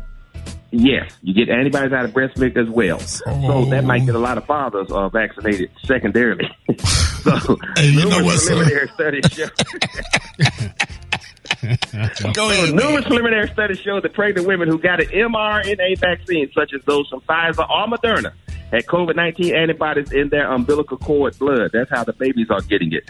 Another study found antibodies in breast milk, meaning that some immunity could be transferred to children during pregnancy and after birth. So the vice president for obstetrics and gynecology at Duke University, Dr. Brina Hughes, wrote in a preprint study that antibodies are detectable in the newborn's cord blood sample after only a single dose of the Moderna COVID-19 vaccine. Thus, there's potential for protection and infection risk reduction from the coronavirus with maternal vaccination. So that is why we are pushing that pregnant women get vaccinated. It is safe for them, just as we are recommending that pregnant women get the flu vaccine. We're recommending that pregnant women get the coronavirus vaccine because it protects them. Pregnancy is a high-risk state, and so that makes them much more susceptible to infection, but it protects the baby, unborn and once born. So that's great news, Ricky. We are just definitely, the science is amazing now with this. We are literally changing how we deal with infectious diseases caused by viruses, and that's where we are right now. There it is. You're on with Dr. Collier. Good morning. If you have taken the first Moderna shot, is it required that you go to the same person to take the second one? No, it's not required that you go to the same site, and I'm having that question called to my office almost on a daily basis. As long as you're getting the same type of vaccine, there should be no problem. The Moderna vaccine is the Moderna vaccine, but people are having difficulty getting appointments sometimes at their initial injection site. So wherever that is available. So if you got the Moderna, get the Moderna. If you got the Pfizer, you get the Pfizer, or you get the J&J one shot and you're done vaccine. There it is. You're on with Dr. Collier. Good morning. Okay, my question is, if you get the COVID shot and you have COVID and don't know, what could happen? It will probably give you a boost in your immune system and help you get a stronger antibody response. There have been documented cases of people that have gotten the vaccine and within a day or so they had tested positive. That means they already had it. So that's going to boost their immune system. There should not be any downside to doing that. That's going to only make your immune response better. There it is, Dr. Collier. Let everybody know how you can be reached. You can reach me on all social media at Ask Dr. MJ. So tune in, as well as go to my website, lipodrop.com, to find out how to boost your immune system. There it is, y'all. The one and only Dr. MJ Collier, man. Appreciate you. And these are the opinions of Dr. MJ Collier, not those of Rickey Smiley, the Rickey Smiley Morning Show cast and crew, or its radio affiliates across the country and around the world. There it is, y'all. More Rickey Smiley Morning Show coming up.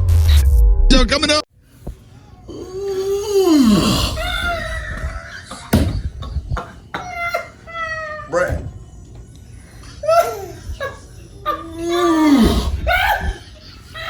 Good morning, Rocky. Wow. Good morning, Ricky. What a wonderful top of the hour alarm clock wake up song. I'm sure everybody got up and just got in the mood to make bacon and eggs this morning over that one. That's a brand new song by. So you scratched that in, you got that. Yeah.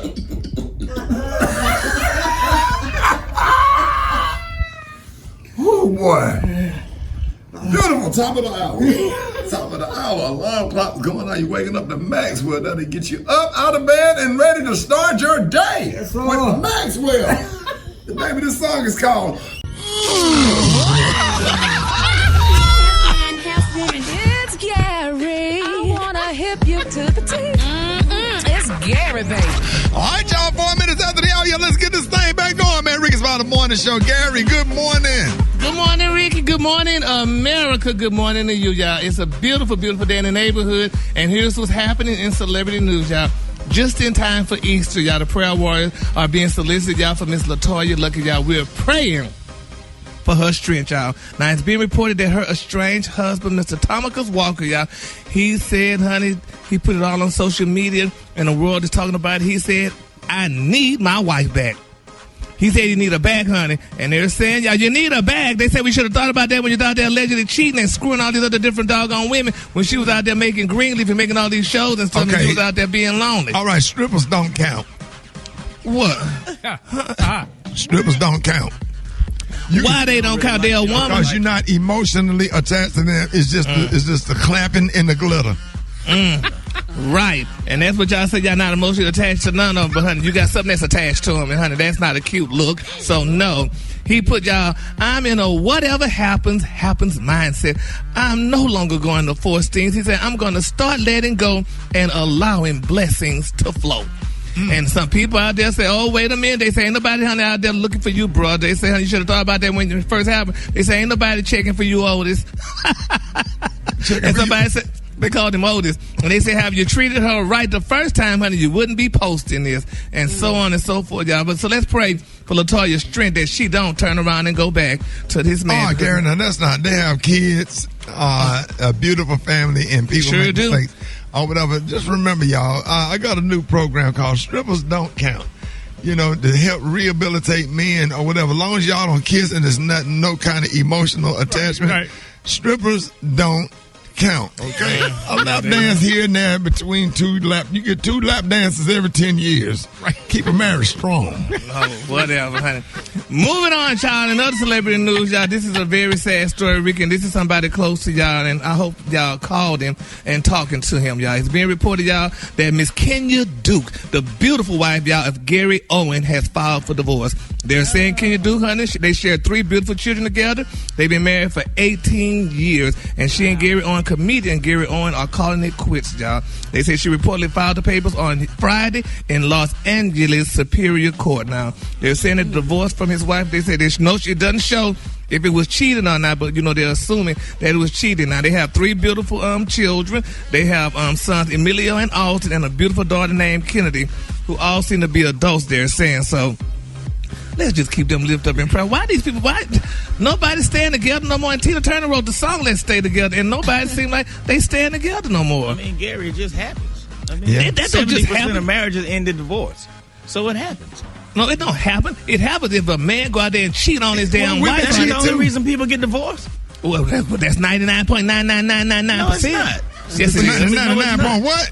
99999. Hell, no, it's not. That's why. So you saying women don't cheat? Well, women don't cheat as much as men. If they do cheat, they cheat because the man initially initiated. That's why they go ahead and cheat, honey, to get back. But, honey, women don't just go out and cheat. Men have a support group for their wives that have cheated called hairmashdownintheback.com. And a whole thing out there. Website. Yeah. So crazy. A lot of women hair won't grow in the back then and cheated so much. They look like them babies. They call that cradle. What they call it? Cradle what? It's cradle. That cradle cap. Cradle cap. Oh my God, honey. So it's sad. So y'all, let's keep them lifted up in our prayers, y'all. And while we praying, let's pray for Quavo, honey, because Quavo and Sweetie then broke up too, honey. They say Sweetie, honey, been cheated or whatever, honey. She told him he wasn't enough man for her. So yeah, but she took that Bentley back too. Yeah, and that was dirty. How you gonna give a woman a Bentley and then take the damn thing back? That's not a man, honey. You used to let her keep it and let her know that well, you how could they get gonna another. ride some other dude in? I'm not with it. None of this today. If it's my car and you gave it to me, it's my car. But Gary, he didn't put it in her name. He had it leased in his name. Yeah, but let me tell you something. You ain't gonna ride around with no other dude in no Bentley though. I'll give you a toy. You can do it with a Toyota Corolla or whatever, or a Honda Civic or Honda Accord, but not no Bentley though. It's a 4-wheel vehicle. It doesn't matter. And that's what let me tell y'all something, ladies. Y'all listen to this. If a man give you a car, if it ain't in your name, it ain't your car. So if it ain't in your name, it ain't your car. So girl, make sure you get in your name, honey. And if it's in your name, he can't come snatch it, honey. So and if it's in your name, it's yours. And if I look at Quavo and she had that thing, what you call it, Rock? That's that cradle cap. If she got cradle cap, right, cheating on okay. The homemade flat tops. The homemade kid and play. The color of the day, that is one of my favorite colors. My color of the day, y'all, is La Lavender. On the high end, you say La Lavender, and on the low end, you say light purple. Don't need That's nobody the color of the day. K. Special K.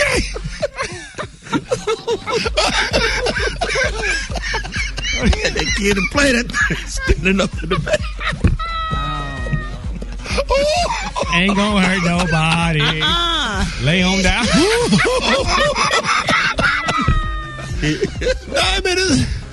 9 minutes after the hour, y'all. More Rickey Smiley Morning Show coming up. Oh, man, y'all done killed me. All right. Rickey Smiley Morning Show, 23 minutes after the hour. Here we go, here we go, here we go. Wake up, wake up, wake up. It's time to get yourself together. They woke you up this morning, slid you in your house shoes, go to be better. Wake up, wake up, wake up. Encourage each other and be productive. The Rickey Smiley Morning Show, wanna know where you calling from? So come on and tell us and just wake up.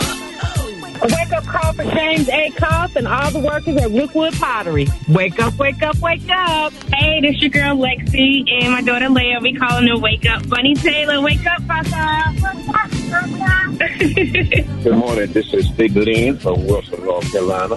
I just want to tell all the dump truck drivers to wake up, wake up, wake up. Wake up to Amar, Peyton, and Levi. LaShonda calling from Charlotte, North Carolina. Wake up, wake up, wake up. Hey, this is LeVance from Cleveland, Ohio.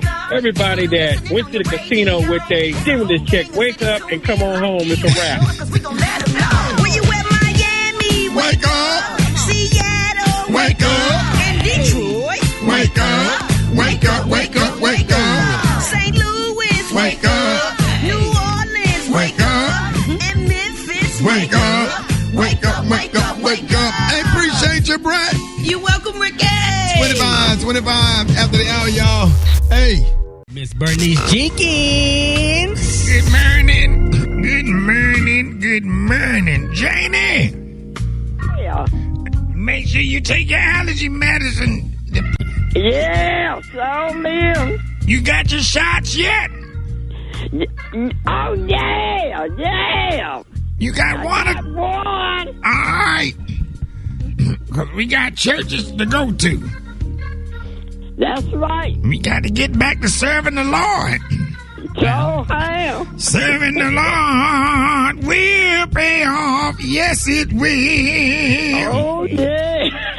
Here's our church announcement this morning. Govern yourself. Accordingly. Govern yourself. Accordingly. Sister Pernilla Banks, you know her. Yeah. She's recuperating this week. And she finally brought her baby to church now that he's 8 weeks old. But he was born with a full set of adult teeth.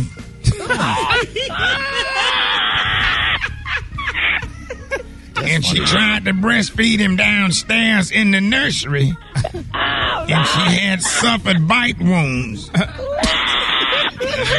Had to rush her to the hospital to get rabies shot. Told them things up. Yeah.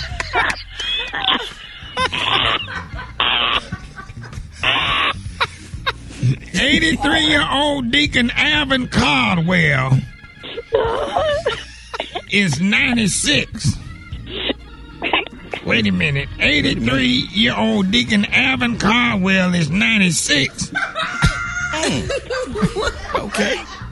And is in the hospital.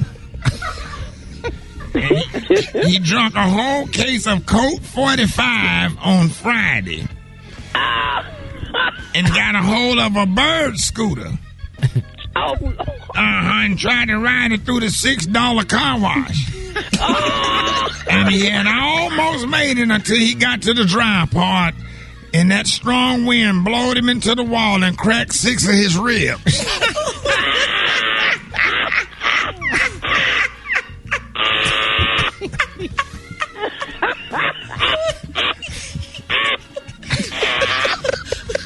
Homegoing service on Friday for 97-year-old Morris Freeman. You know him, Janie? Yeah. He passed on Saturday, and he had been fighting depression, chronic nostril itching, eye crust, falling out eyelashes,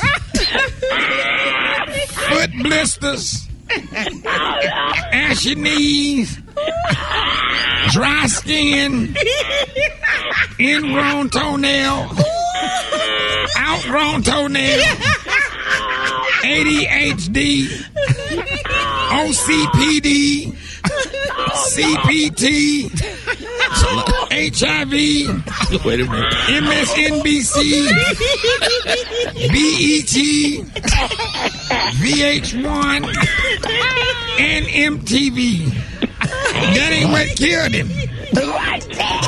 He was doing neck exercise in a workout class at the senior citizen, and he had thrown his head back real far, and his mouth was open, and a grown cockroach jumped off the ceiling fan and fell in his throat, and he choked to death.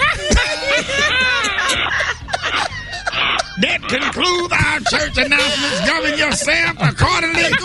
Men's Day is next Sunday. Don't meet me there. Beat me there.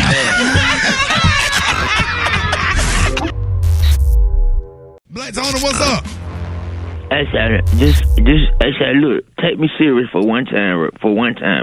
Take you serious. Take me serious for one time, Shawty. I think I ain't been sleep since Friday, so I've been up. Because I've been just a whole life-changing experience going on for me right now, Shawty. What happened, Bledsoe? I can't believe this, Shawty. I might not be working with y'all no more for real this time, Shawty. Like, I think I'm finna be moving, Shawty, I'm finna be moving from the whole United States of America.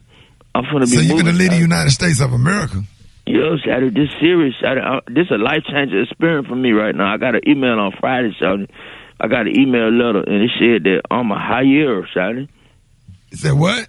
Right here said I'm a higher, HEIR, Shawty. I'm a higher. You're heir, not higher. Higher, yo. You're heir to something. Yo, Shawty, and look, listen, Shawty. This, I can't believe this, Shawty. All the time I thought my daddy was a crackhead and he was in jail, Shawty.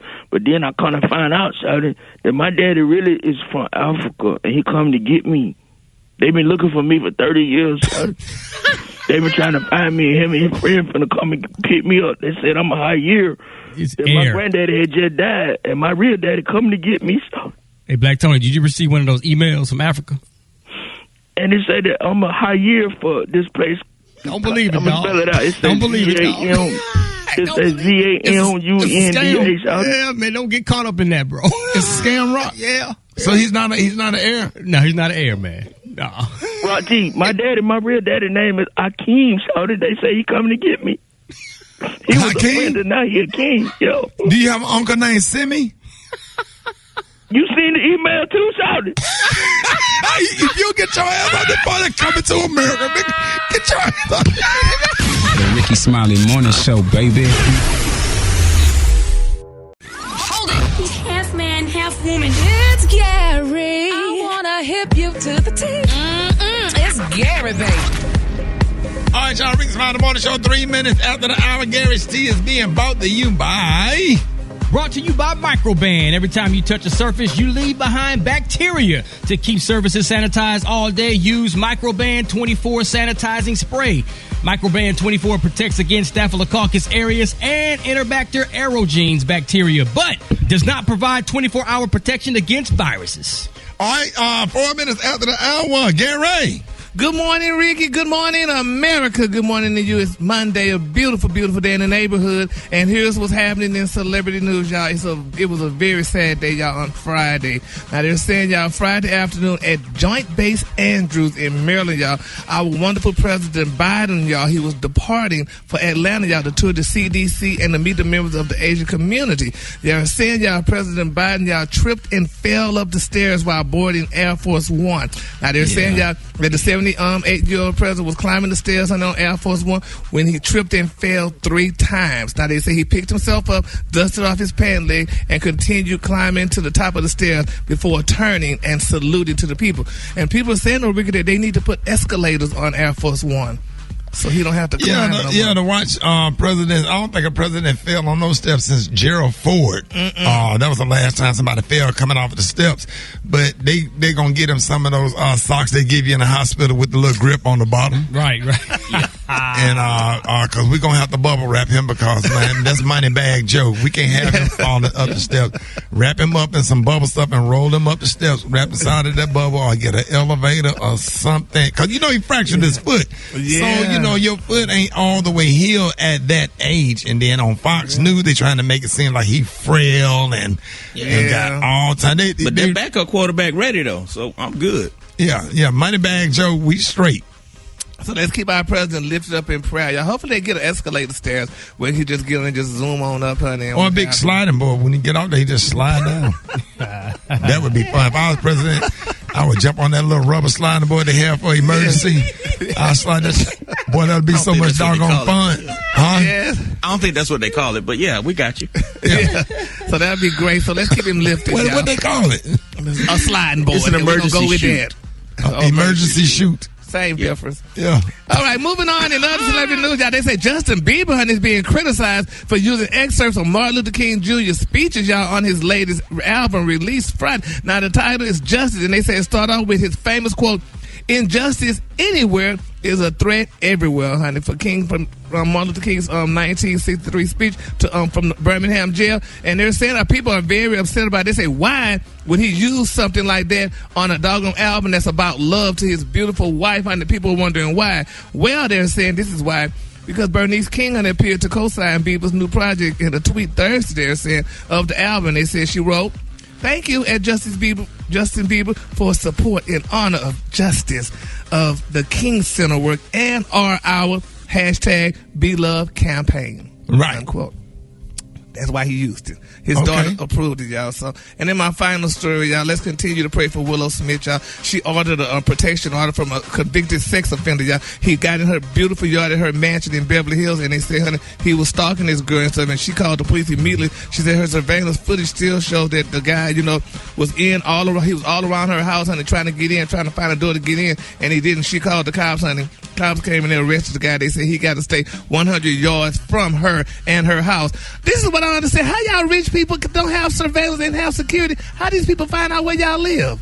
Ricky and Brad? The folks in L.A.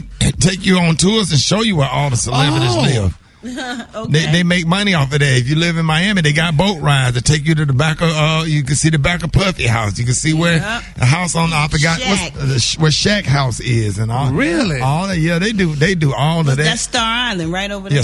Yeah. Oh yeah. Yeah. And then these people just come back and get in these people's houses and their yards and stuff. I mean, that's ridiculous. But see, I be so low key with it, boy. I put my mask on and move in a regular apartment complex in the middle of the hood, and not the hood, but the hood, and I just be blending in. They just say, "Who is that dude?" They be quiet. He go to work and come home. He don't bother nobody. He'll never come outside. They don't know that mask, that sock mask that pull all the way up over your face. Boy, I be throwing them off. And when those guys be in the bank with those on, honey, I politely leave. I'm like, You think they're gonna get robbed? Yes, honey, you covered up too much, honey. I need to see something, and you can't see no face or nothing. So I don't. That makes me nervous. Yeah, these masks covering up a lot of ugliness out there. The eye game be on point though. Yeah, the strong eye game. Yes, sir. But when they pull that mask down, you be like, man, if you don't put that back on, love. The color of the day, y'all, is La Honey Lavender. On the high end, you say La Lavender, and on the low, you say beautiful light purple. That's your color for today. All right, y'all give it up for Gary with the T.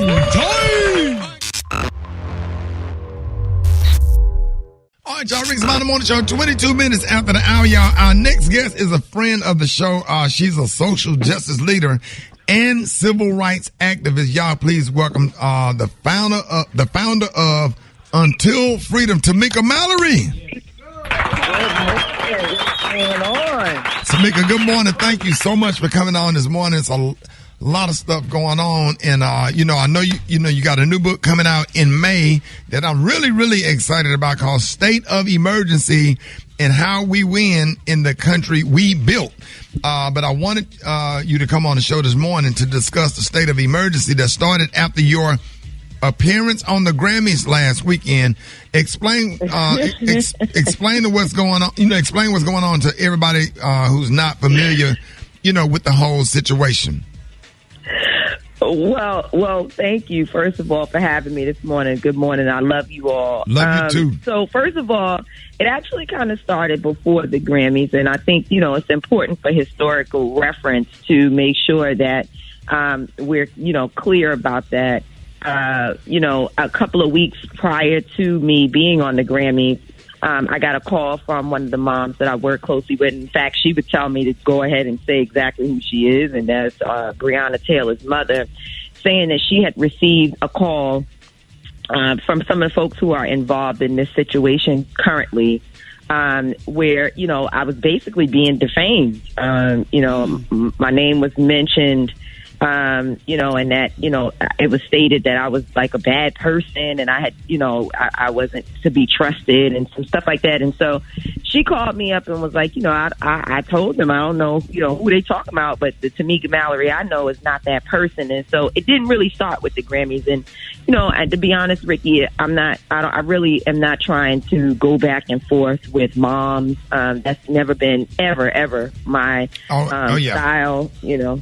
It's never been, you know, how I operate. And so it's not what I intend to do, but, you know, my reputation is all I have, you know, and I have maintained throughout my entire career a very, very strong reputation. I've done people right, you know, and the people that I've actually worked with, folks who know me, you know, none of them would say some of the things that you're, you know, currently hearing about me. They know better than that. You know, I saw last night someone wrote a message to me and said, you know, do you even check up on these families once, you know, the cameras are gone? Well, first of all, in terms of Breonna Taylor, and you guys know this, Eva, everybody knows, I brought the cameras with me to Louisville, Kentucky. You know, there were no cameras. Tamika Palmer, Breonna's mom, would tell you that for 2.5 months, no one was there. You know, of course, the local community, they were outraged, but, you know, it takes more than that in order to be able to get the message out. We brought the cameras to Louisville, and we have stayed there. We've been present, you know, since the beginning of this movement, and we continue to be family. And the same thing with Sabrina Fulton, Trayvon's mother. All these years, Sabrina and I still talk all the time, and I always invite her to come out and do things with other families. And the list goes on. Even last night, Roland Martin wrote this beautiful message about me on his page. And I saw, you know, someone, it was a troll. Y'all know how it goes. They were like, you know, she, you know, she doesn't do this and she doesn't do that. And I saw my families, and it made me actually tear up because my family started writing in there like, no, I'm one of those people. And I can tell you that she's been there for us 9 years, 10 years. We still together, you know, we're family. Right. Well, last week on your podcast, you said that you feel like we all failed Tamir Rice's mom. Can you explain what you meant by that? Like, why do you feel that way? Well, I think, you know, when a child, first of all, and I've said, and I will continue to say that I won't be used as a tool, you know, in the master's box against other families and other black people. That's just not who I am.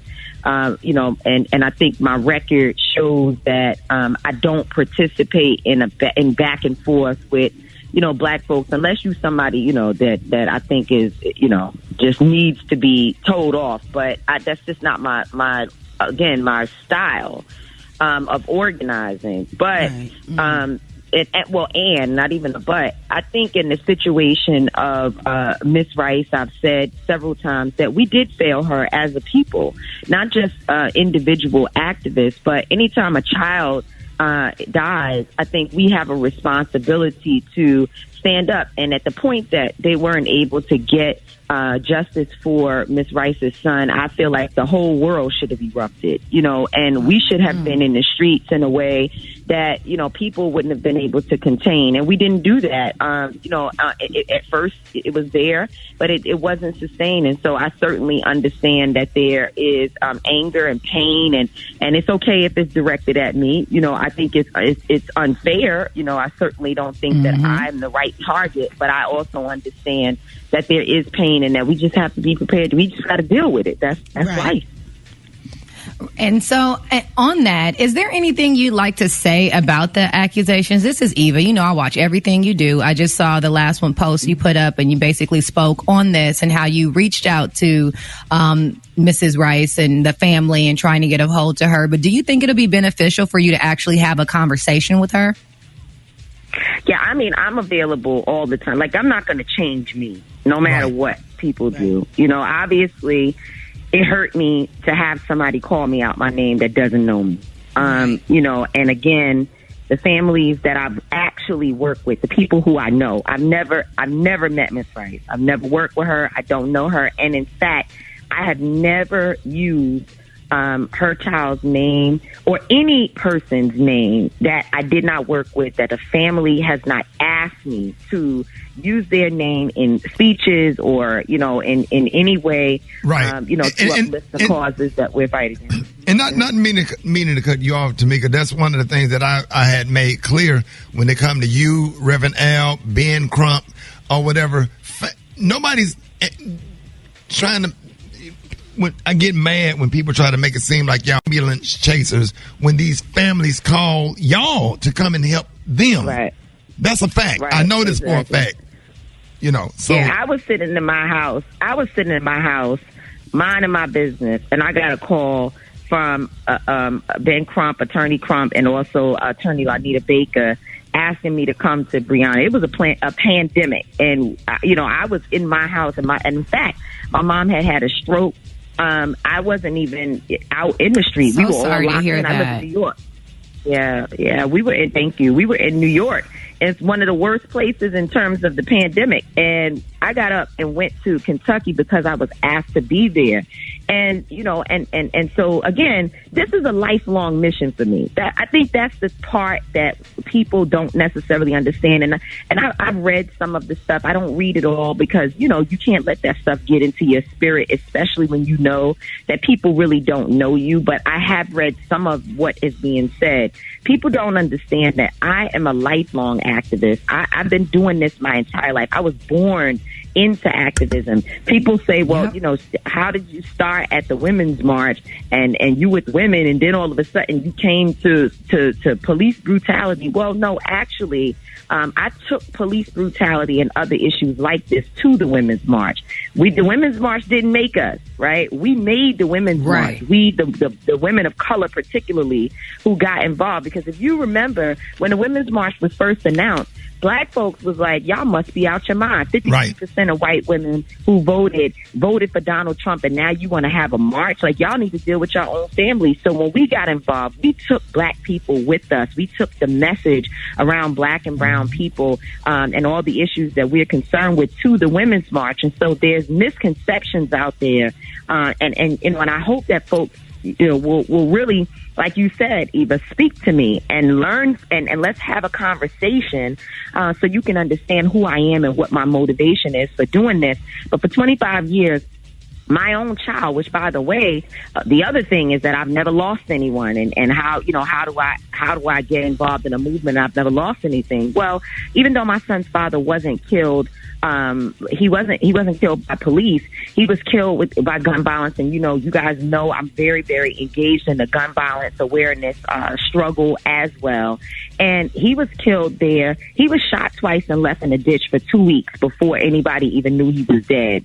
I understand loss, and while he wasn't killed by police and what have you, but my own child will tell you. He called me a couple days ago. He said, "Mom, what in the world is going on here?" You know, he doesn't live at home. He's going to be 22 this Friday. He said, "What's going on here? I'm seeing all, you know, this stuff. I don't know what's happening." And he said to me, "You know, even though you didn't lose a child," he said, "I feel like I lost you many times because you kept leaving home and being away fighting for other people's children." Right. You know, he said, "So I don't think people understand the sacrifices that you have made." And he said, "I want to tell people." And I said, "No, son, you can't go out there, you know, and go on social media fighting back and forth with people because it doesn't work. You can't win trying to go back and forth with people who are grieving. It just doesn't work." Right. And I hate that you have to go through that because it's an insult to injury. Because who in the hell wants to be a lightning rod? Who in the hell? I know for a fact. I talk to Ben all the time. I talk to Sabrina all the time. And the fact that y'all get the phone calls and the death threats and the stuff, and you damn near have to have security, whatever. And some people just think that because you in the limelight, that y'all sitting up here getting rich. Ain't nobody making no money off of this. Nobody wanted to walk in the shoes of Dr. I couldn't imagine being in the shoes of Dr. King and Malcolm X and Medgar Evers and all of this stuff, man. And they made ultimate sacrifices. So I just want to personally say thank you for everything that you're doing, everything that you have done, and for bringing awareness to police brutality, and for all of the families that you serve. And we really love and appreciate you, and you have full support over here. So if people want more information about your organization, Until Freedom, or your upcoming book, which we're going to have you back on the show to talk about, State of Emergency, where can they go? They can go to untilfreedom.com. You can go right to untilfreedom.com and get all the information. And Ricky, real quick, what you said is so true. The least amount of money we make is from social justice work. I know that over the last year, there have been major fundraising, people, white guilt and everything else. People have sent money to us and sent money to different organizations, some way more than others. Until Freedom, our organization, certainly hasn't raised some of the numbers that we've heard out in the world. And by the way, we had to call you to ask us to help us pay for the conference that we did just a few months ago in Louisville, Kentucky. So people who have this impression that somehow or another we're getting rich, I could tell you, other than the consulting jobs and other things that I do, the least amount of money we make is from the work that we put in every day for families in these communities. So there, again, are real serious misconceptions out there about what's happening. And I think people are grouping all of us together. And it's the syndrome of all black people are the same. And in fact, we're not. And, I think it's okay for me to say that, we've heard recently that Black Lives Matter, as an organization, not as a hashtag, but as an organization, received, donations in the amount around $90 million. We at Until Freedom, totally different organization, have not received anywhere. Now, when I say anywhere, I mean anywhere close to that. And our filings will be out. We're still an organization that needs donations. So if you're listening right now, know that we don't have that type of money. But I also believe that $90 million is not even enough for what it is that we're trying to do, the arsenal that has to be put together to fight people who have trillions of dollars. We're up against a system that has so much money that to have even that is not enough. But Until Freedom, my organization, doesn't have it. And so if you're listening right now, you want to help us to continue to do our work, please send donations, send investments, if you will, as my brother, my son would say, to untilfreedom.com, and help us to continue to do our work. I have to tell you, man, I just really, I'm trying not to get emotional, because not only do y'all have to, you and Ben Crump, Reverend Al, different people, have to deal with the threats and the hatred of white right-wing racist. And you got to deal with hating ass black folks too. I had to go on the air one day and just go off on a tangent about Ben Crump. Like, what do you mean? Have no idea, have no understanding, believe everything that's printed or tweeted or what somebody put out here, and then here you come with the comment without having a conversation or investigating or whatever. And I thank you so much for taking time, to come on the show and have this conversation. And you got a friend over here. I promise you. I put that on the Omega Psi Phi shield. Ben is my frat brother. Everything that Reverend Al has done for me personally, and everything that you're doing, and Ben Crump or whatever.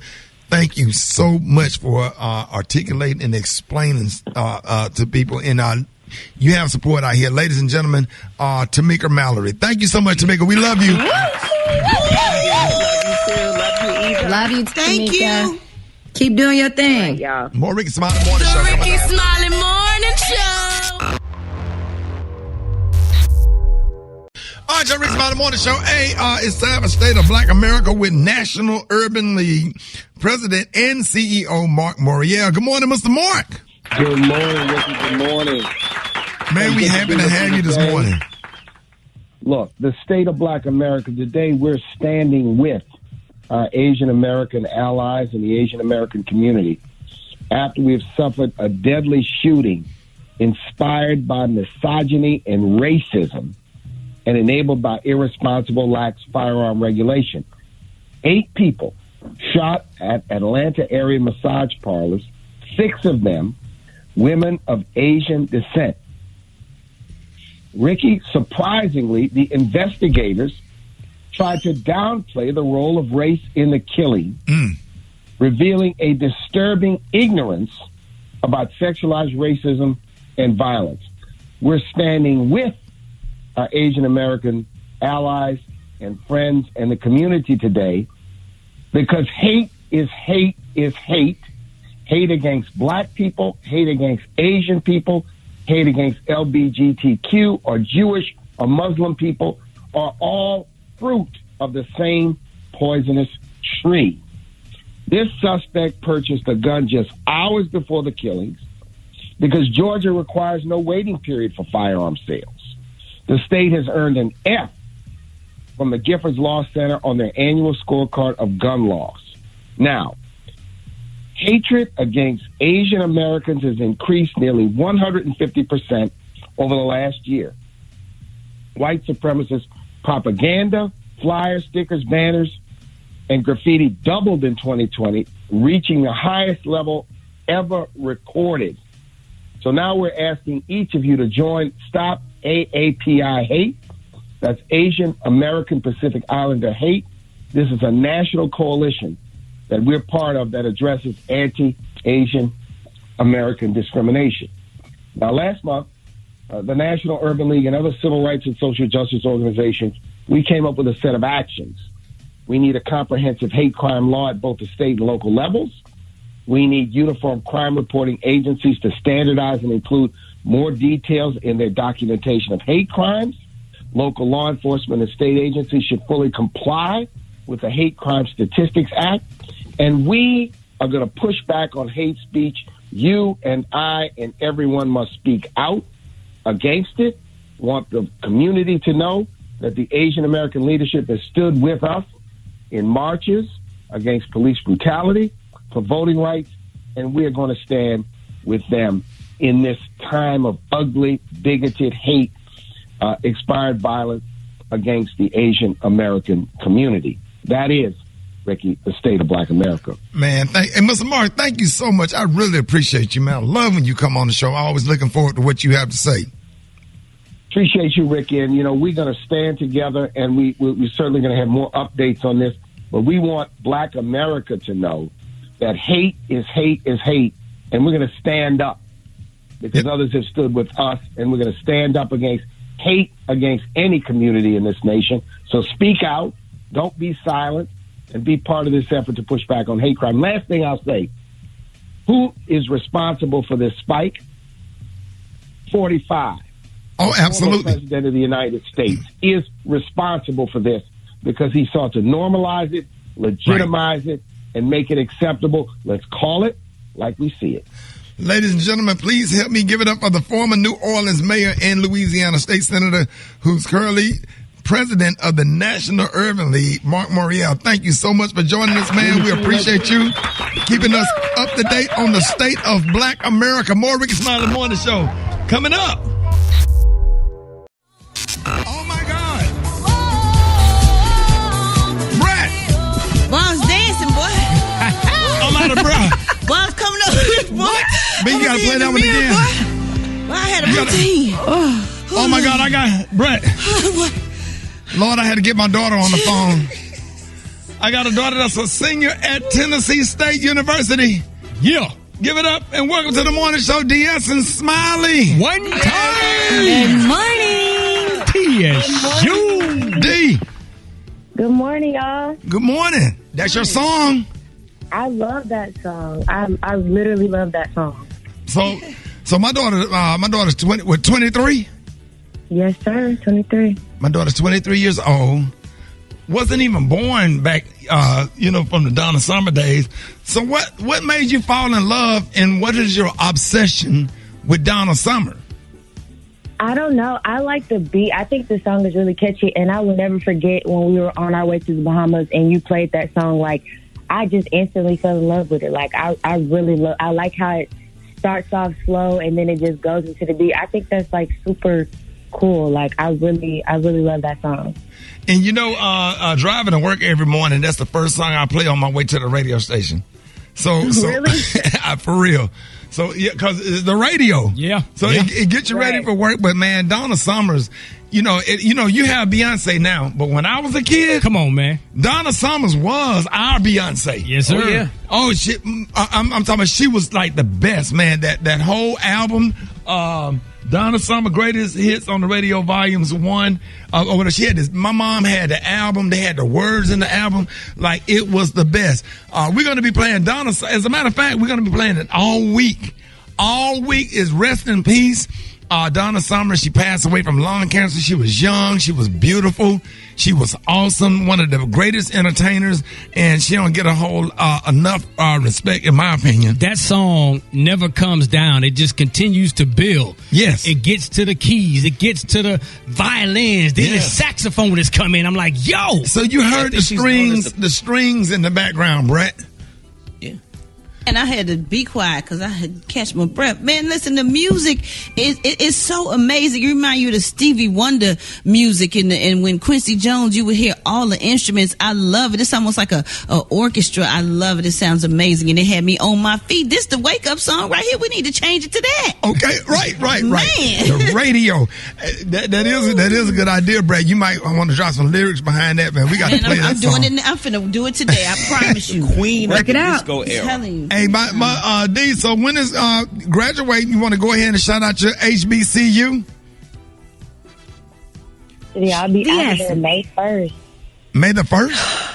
Oh, that's right around the corner. May 1st. Yeah, that's a few. And go ahead and shout out your school, D, and your president, and everybody. Tennessee State University, my president, Glenda Glover. Shout out to her.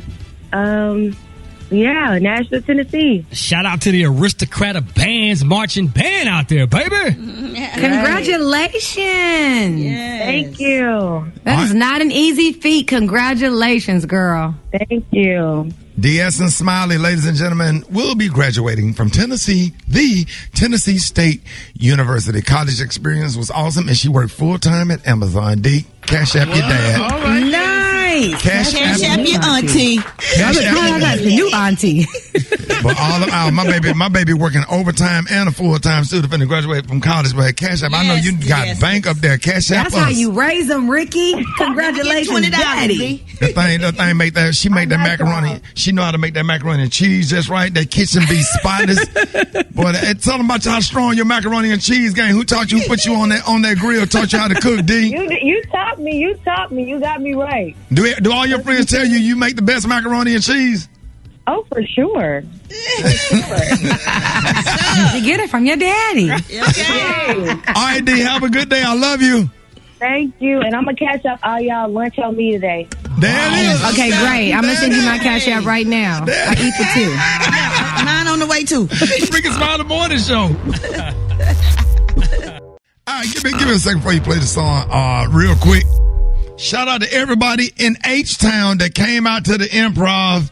Man, we did a 4 o'clock matinee show. Sold out in 5 minutes. The 7 to 9:30 Eva sold out. What? Both shows Friday was sold out. They was operating at full capacity. Yes. And they bought the books, sold out almost all the books that we brought down, that we drove. Oh, your books. Did you sign them for the people? I did. And it was nice. It was a long weekend, but it was fun, entertaining everybody. All the comedians that was on the show, my cousin Alexandria came, and everybody that represent the radio station at Magic in H-Town. Thank y'all so much for the opportunity to be in Houston. That's why I'm hoarse this morning. But I got your front page. I just want to say thank y'all real quick. Shout out to everybody in H-Town, baby.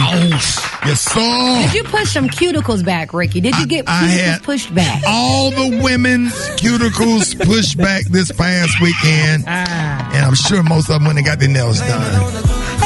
24 after the hour. Janai. Good morning, Ricky. Good morning, Rickey Smiley Morning Show. What up, Janai? Janai, I'm so proud of you. Ladies and gentlemen, I am so excited. We got Janai throwing on this morning. Janai, I had to play that Donna Summers because I knew you was coming on this morning, too. That's from our era. Come Come on now. That'll have to be my new theme song, too. You know, you can never be mad at a little Donna Summers. I know that's right, man. And I'm so excited to have you this morning now that President Joe Biden has signed the American Rescue Plan. Stimulus checks are starting to hit bank accounts nationwide. Our money expert, Janai Thorne, is joining us this morning with more information. So if you have a question for Janai about personal finance taxes or the latest round of stimulus checks, call us up right now, 866-9-RICKEY. And for the people who have not gotten their stimulus checks yet, what should they do? And is there a way to confirm whether you are eligible to get one? Well, for those who haven't received them yet, right now, Ricky, they're really just going to have to be patient. They're being released in stages or waves. And so folks who the IRS already had their direct deposit information and it has not changed, those people are getting their money first. And, you know, think about it. We have over 8 million people who never got the first stimulus check. And so those people, I think, inherently are going to have an issue with this round as well. But for the people who never got the first or second one, please file your 2020 taxes as soon as possible. And also, you want to claim the recovery rebate credit. Again, it's the recovery rebate credit. That's how you're going to get access to the first and second stimulus check. Well, Janai, the new bill helps people with their health insurance costs. Now, how does that work? Well, you know, Brett, I'm happy that you brought that up because a lot of people didn't realize that. People are so focused on the stimulus check that they haven't been focused on how they can actually get help with health care. So what Biden did back in January, he went and opened back up the health care marketplace. So that's healthcare.gov, G-O-V. And it's open until May 15th. So if you are currently uninsured, you can go to healthcare.gov, and based on your income level, you may be able to get help with 100% of your premiums. Again, that's 100% of your premiums. And this is actually going to be in place for at least a year. Now, one more thing, Brett, that's important. A lot of us have heard of COBRA. So, you know, you leave your job, lose your job, and then you have that insurance that you can get from your employer. But a lot of times nobody wants it because it's so expensive. But the good thing is the government will actually pay your entire COBRA premium from April 1st through September 30th. So focus on them stimulus checks, but do not leave this health insurance money out there. We can get the help. There's no need for anybody to be uninsured right now. Okay, so let's talk about mortgages and rent now that we have the health care talk taken care of. So was there any help for people who cannot pay their rent or can't meet their mortgages? Well, Eva, you know, what's interesting, the Consumer Financial Protection Bureau put out just a few days ago, there's an estimated 11 million families who are at risk of eviction right now. I'm going to say that again, it's 11 million people. And so there is help because that pause or that moratorium on evictions, because remember, folk couldn't be evicted, that's over now. But there's money available. So there's about $21.5 billion that was actually given to state and local governments to help people with back rent, rent assistance, utility bills. But the thing is, you have to get that money through your county. This money is divvied up or is given up at the county level. And it's funny, I went on the website last night. My county isn't even participating in the program. I live in Georgia. So I was kind of surprised to see that. So here's a website for everybody. You want to go to treasury.gov. Again, treasury.gov. And you want to look up the Emergency Rental Assistance Program. So it's going to list the criteria, which includes, obviously, if you were unemployed or if you've been impacted by the pandemic, you have a risk of homelessness.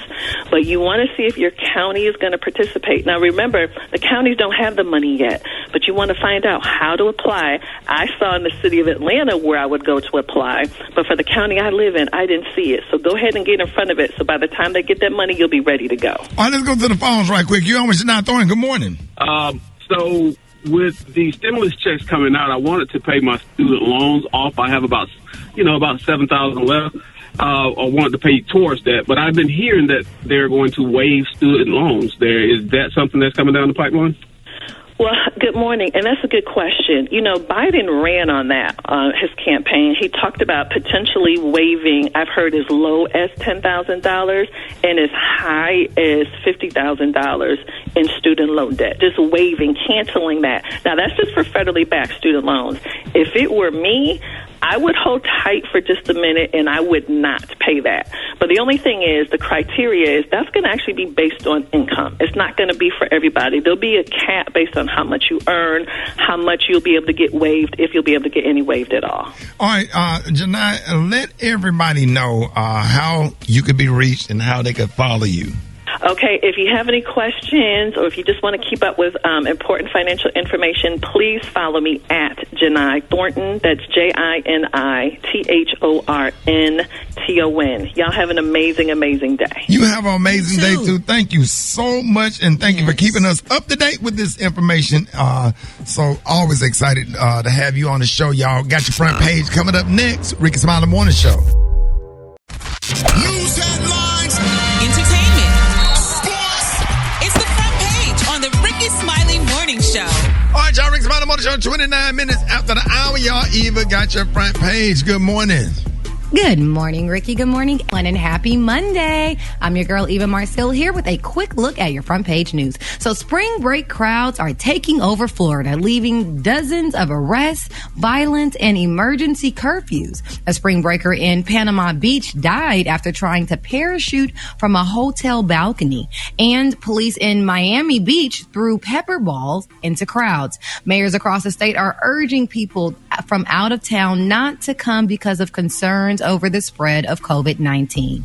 Now, in other news, mourners gathered in cities across the country to honor the lives of 8 people killed in the Atlanta area spa shooting last week. Protesters gathered at the state capitol to call for an end to anti-Asian violence.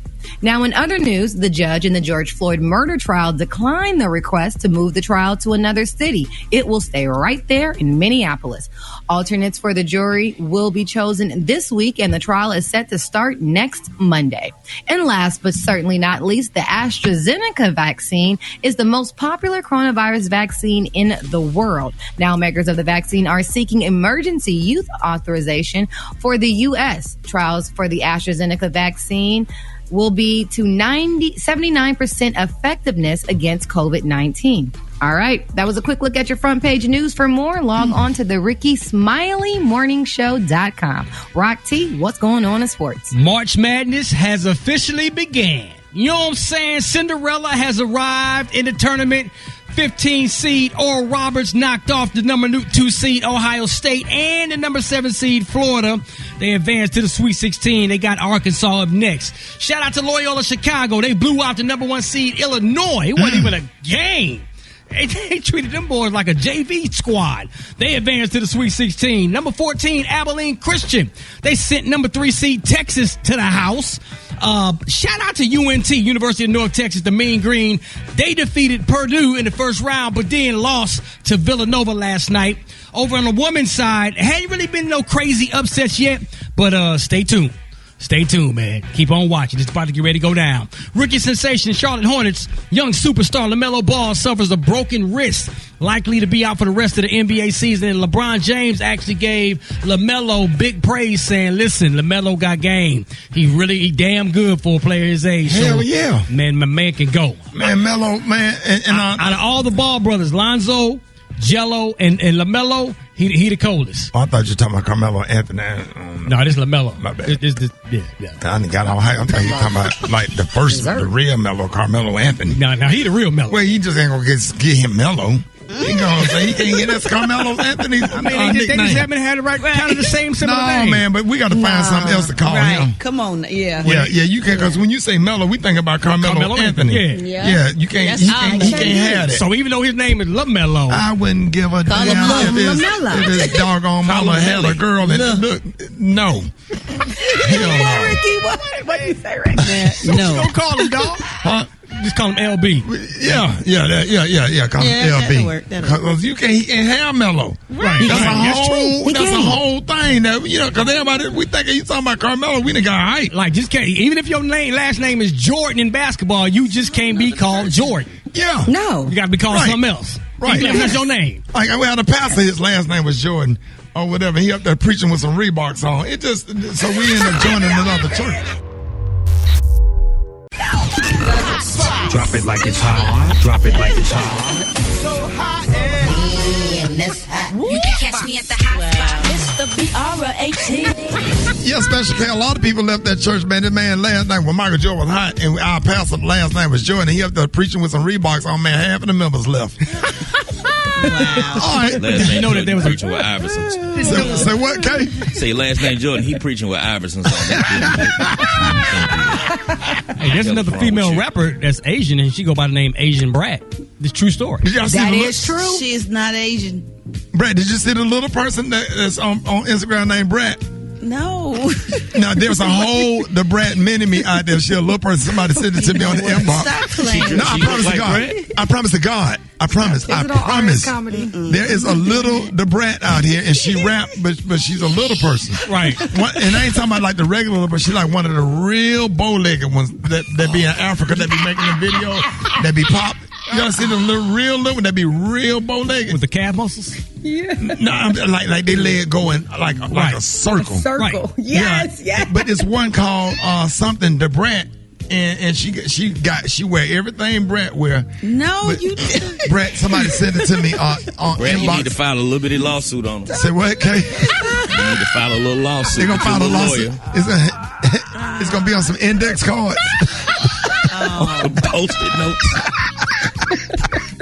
Easter Sunday, y'all, the Isley Brothers and Earth, Wind and Fire will do a versus. April 4th, yes. Okay? That's what I got to say. Coming up next. On how many channels? You know how big those bands are? Right? How many channels? God, coming up next, we got Chef Irie, y'all, in the praise mix down. We still doing the hot spot. We're going to continue the hot spot. No. We're done? We're done or we done? Is you finished or is you done? This is the Rickey Smiley Morning Show. All right, y'all, it's time for quarantine cooking with the one and only Chef Irie. Good morning. Yeah, baby. Good morning, Rickey.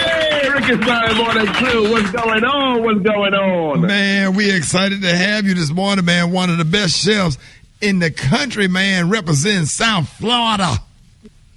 Yes, sir. Yes, sir. So we got a little bit of South Florida, representing some flavors. We got you some black bean salsa. We got you some spiced pork seared with Thai red curry sauce. Is that hard to on today? It sounds like it's hard to make, but y'all make everything so easy. Oh, man, this is quite easy, man. So what you need, you make sure you got your black bean salsa. You don't have to even cook anything for the salsa. Black beans in a can, take them out, drain them off. You got black beans, red onions, peppers, cilantro, lime juice, salt. Boom, that's done. Mix that up, put it aside. Your pork medallions, about an inch thick. Season it up with your spices. Let it sear it off nice and crispy on both sides. You take them out. Put the same pan that you took that pork out in. Just drain off some of the oil. Add your sliced onions, your sliced garlic, your sliced red pepper, and your Thai red chili paste. Now, you can get this at any Asian market. Let it mix in. Add a little chicken stock to that. And some coconut milk, and let it cook out. Let the curry paste cook out. Put the pork back in for a few, just to make sure it cooks through. Guess what, Ricky? What? The pork dish is done. Put it on the plate. Put that sauce on the plate. Salsa on the plate. Slice that pork over, and your dish is done. There it is, man. Chef Irie, the one and only. Hey, let everybody know how they can find the video so they can make this delicious dish. Look here, man. You can find this video on all Rickey Smiley Morning pages, official pages, and you can find them on my pages too. On Instagram, I am Chef Irie. Facebook, Chef Irie. Twitter, Chef Irie. LinkedIn, Chef Irie. Yes. You can find us, baby. Yeah, we are LinkedIn at YouTube. Yes. Yes, sir. Website, Chef Irie. And Chef Irie by 6'8", Kurt Boudreaux. I'm gonna tell Chef Irie to kick your ass. appreciate it, Chef Irene. More Rickey Smiley Morning Show coming up. What's going on, everybody? Chef Irie here in the kitchen once again. And we are going to cook for you today a lovely dish. It's a spice-seared pork loin medallion. And we're going to be serving that with a Thai red curry sauce and black bean salsa. Yes, that is what we have for you today. So it's going to be delicious. A little bit of Caribbean flavors and a little Asian flavors. Mix it up, because that's part of my culture, my heritage. So I'm just giving you some of me, baby, some of me in this pot, and it's going to be on display. A little bit about me real quick. I'm here in South Florida, private chef caterer. So you need some stuff, food, anything, hit me up, all right? You know where to find me on IG, I am Chef Irie, Facebook, Chef Irie, Twitter, Chef Irie, website, chefirie.com. Yes, so make sure you get the book, Taste the Islands, yes, on Amazon. And we're going to get started, but of course, you know, we must have a drink, yes. You know, get ready for everything. What are we having? This is rum, Zaya rum, with a little bit of guava nectar, if you would.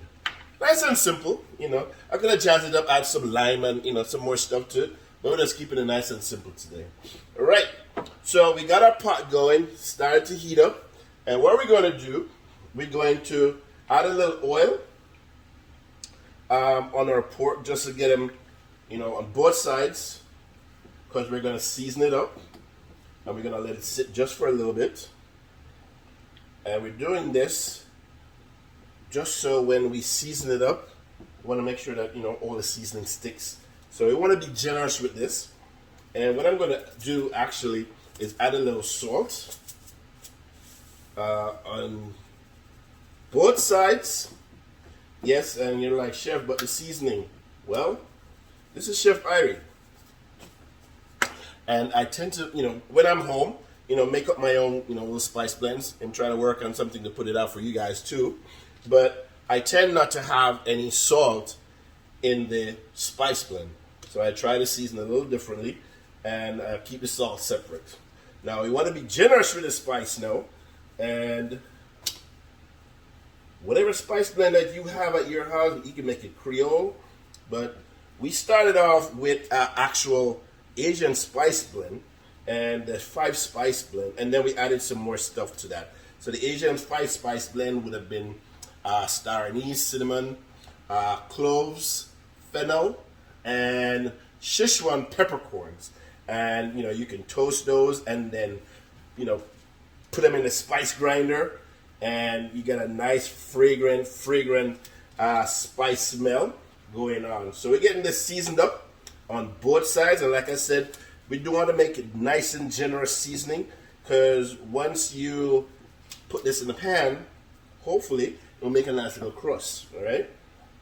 All right. Goody, goody, goody. All right.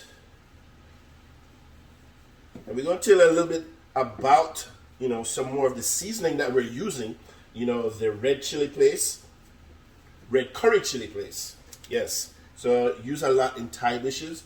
So, you know, you go and you order your snapper in red curry chili sauce.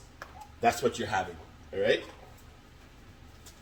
All right. Let's clean the board off just a little bit, because, you know, some of the spices got on there. All right. Cool. Awesome. So we're going to add some oil in the pan now, and we're going to start these, and then we're going to work on the salsa, and then come back and finish up the pork, because we're going to sear and then make the sauce separately. All right. So see, our pork is nice and seasoned on both sides, you know, the crust. So we're going to make sure we get a crust on this, nicely seasoned. Awesome. All right, let's add some oil to the pan. And we're just using vegetable oil today. You know, if you want, you can use canola, you can use avocado, you know, you can use an olive oil blend. And you should be good to go. We're going to turn up the heat just a little bit. And let's see. How we doing? Okay, I want it just a little bit hotter. So I'm going to bring my bowl up here. So So we got black beans. All right. And yes, these are black beans from the can. Dang it. So not everybody has time to put black beans in a pot and let them cook. Even though I would recommend that you do that so you have a nice wholesome flavor. You get to flavor your beans the way you want. All right. So these are, yes, so the black beans from the can. And what I do when I take anything out of a can, especially beans and stuff like that, I rinse them off. Okay, I rinse off. You're like, yeah, but chef, you rinse it. Well, yeah, I rinse off sort of like that can flavor, metallic flavor that sometimes you find in the can. And because I want to flavor it myself, I make sure I wash off most of the sodium and stuff that's inside the beans. All right, good. So for this dish, hold on, my pan is talking to me. Yeah, I can hear it. It's ready. So we're gonna make sure yeah, it's ready. All right. Yes. All right, put your black beans over here, chef. Gonna rinse those off. All right. Black beans in the house. All right. So we got our black beans. And we're not using Scotch bonnet today. We are using serrano peppers, yes. And this is what a serrano pepper look like if you've ever asked or inquired. Long, slender, kind of, brownish. Not as spicy as a Scotch bonnet or maybe a jalapeno. Maybe a little spicier than a jalapeno, but not as spicy as a Scotch bonnet. And I'm using this because, one, the flavor, and two, because it's not overly spicy. And the red curry paste is spicy. Because what is it made from? Chili peppers. What else is in the red curry paste? So we got chili peppers, we got lemongrass, we got sea salt, of course the chilies, and you have shrimp paste. So that's what's in, the red curry chili paste. All right. So what we're going to do is add some chopped onions to this black beans. So this was like a 24-ounce can, I think, yeah. And we're going to add maybe 2 spoons of chopped onions, red onions that is. And we got some red and green chopped peppers. So, I like colors. Yeah, we can go with all, yeah. So probably 2 tablespoons of each. And what we have here is some red grape tomatoes, just sliced in half. So before we even add them, we're going to start mixing our beans and our peppers together. All right, get that going. Now I just want to check my pork real quick. Yeah, see, I'm getting a nice sear on the bottom. So let's check that. Yeah. All right, let's turn them over. Yep. Nice. Turn this down a little bit. All right. So we're going to add our serrano. And you just want to just cut this very thinly right across. You don't have to chop it up, just right across, nice and thin. Make sure your knives are sharp. Get that going. And we're going to put everything in the seeds and all. So I'm using 1 serrano pepper. So like a medium, not extra large serrano pepper. We're going to add that in. All right, we're going to add some of our tomatoes in. Yes, this is going to be a nice, colorful dish. What can I tell you? All right? And because, we're Caribbean, we like citrus. But not only do we like citrus, we know it really adds a balancing effect to a lot of dishes. Today I'm using lime, which goes great with salsa. Which goes great with black bean salsa. All right. And we're going to start off with half of a lime. And I'm glad that I did, because this lime is actually very juicy. Yes. So, sometimes, the thing called for, whole lime, and you squeeze it in there, squeezing. No. All right, good. So, can't have black bean salsa without cilantro or green onions. I'm just saying. All right? So we're going to put our black bean sauce over there. We're going to have our cilantro. And we're going to get some green onions. All right? And just right across, nice and thin. And I think my pork should be done, at least on both sides, just to get that nice sear on both sides. All right, right into the black bean, the green onions go, and we're gonna add a little cilantro. About this much. This will probably make you like, this is like a quarter of a bunch. It's not a lot. All right. And this, you don't have to make sure that this is chopped overly fine. Just nice rough chop. I want to see some shredded leaves chopped and partial leaves. Why? Gives a little more character. All right. So I add our cilantro. And now we're going to mix it up and then check the seasoning. So we're going to add a little salt to that. And we're going to actually add a little bit of this vegetable oil to this. Just so, because we can. All right, so mix that up. And of course, this would have been better if I was using like a bowl. But that's all right. It's all good. All right, so let's take our pork out. Yeah, see? Take the pork out. Look at that. Look at that, look at that, look at that. All right. You don't burn food over here. Nice and crispy. Crispy. Crusty, crispy. Yeah, like that. All right. So, what we do, I am going to pour off a little of this oil. Not all of it, just some of it. Yeah, we are multitasking. All right, so we have a little of the oil left. And here's what we're going to do. We have some sliced garlic. Sliced garlic. Yes. We got some onion, red onion. Yeah. We got some red and green peppers. Yes, sliced. All right. Now we're just going to make sure these are nice and combined. All right. And to that, as it's sauteing, we got to add a little spice. Remember, you season as you go. Especially when you're doing saute, you know. Add a little seasoning here in the beginning. So by the time you finish the dish, the whole pot is seasoned, you know. All right, we're going to add just a little bit of salt. Just so everything can come together.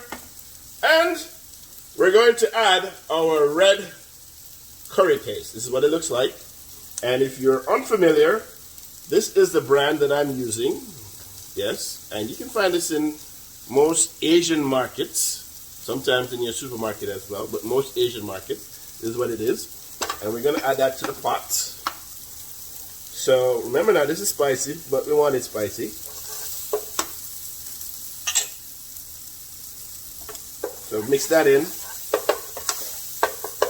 Mix that in. All right.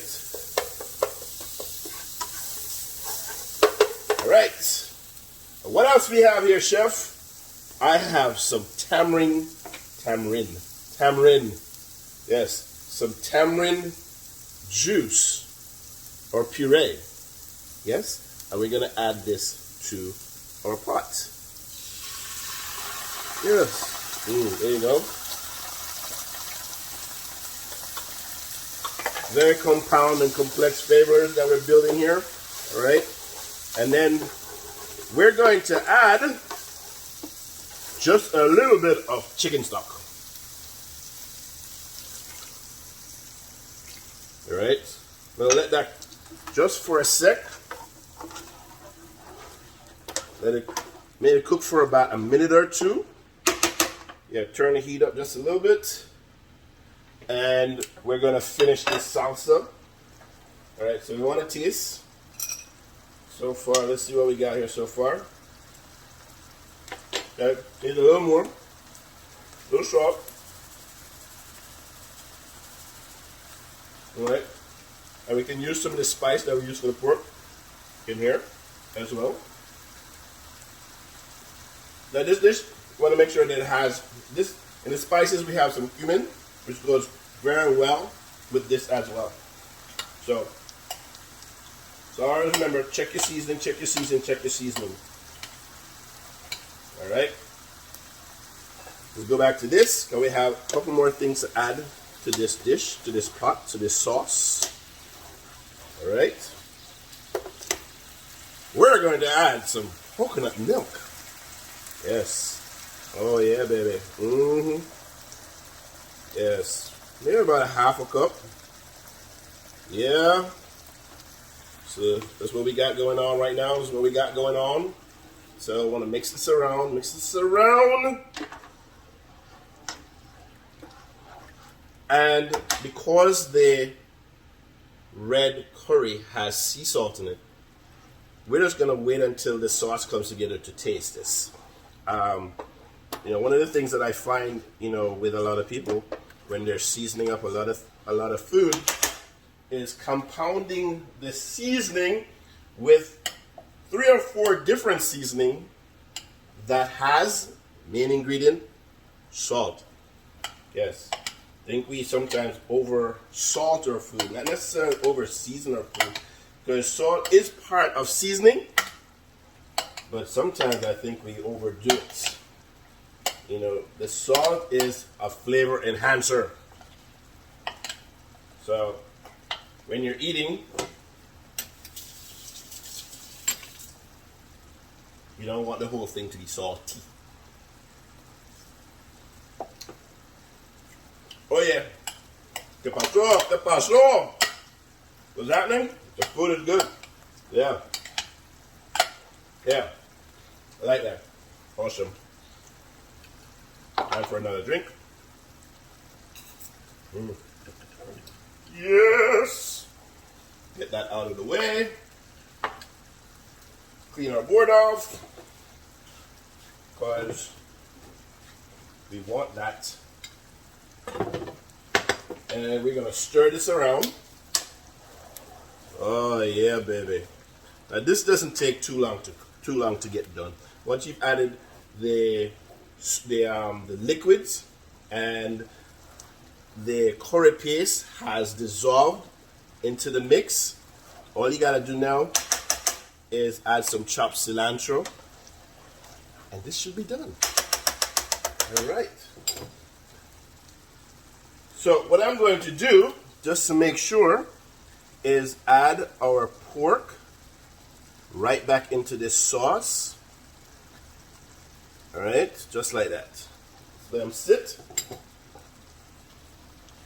And all that, you know, jus that came off from it. And we're going to use the same bowl. I need to rinse this bowl out because I really wanted to use this plate for plating purposes. All right, let's dry that off. I don't think it's going to look sexy. All right. Nice. Ooh, look at that.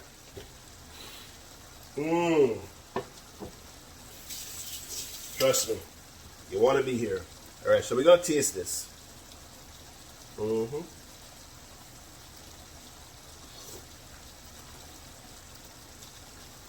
Yeah, that's perfecto. Actually, we're going to add a little more of the tamarind. All right. Stir that around. All right, niceness. And we are going to plate this up because it's almost done. A little chopped cilantro. Now you don't have to use cilantro. because I know not everybody loves cilantro. But, you know, for more salsas, if you wanted, you could add a little mango to that black bean, a little avocado, you know, spruce it up, jazz it up a little bit. This is a great brunch dish. All right. So what we're going to do, we're going to, yes. Now, real easy. Want to make sure the test that they're done. Just put it, you know, touch the pork medallions, and they should be a little slightly firm.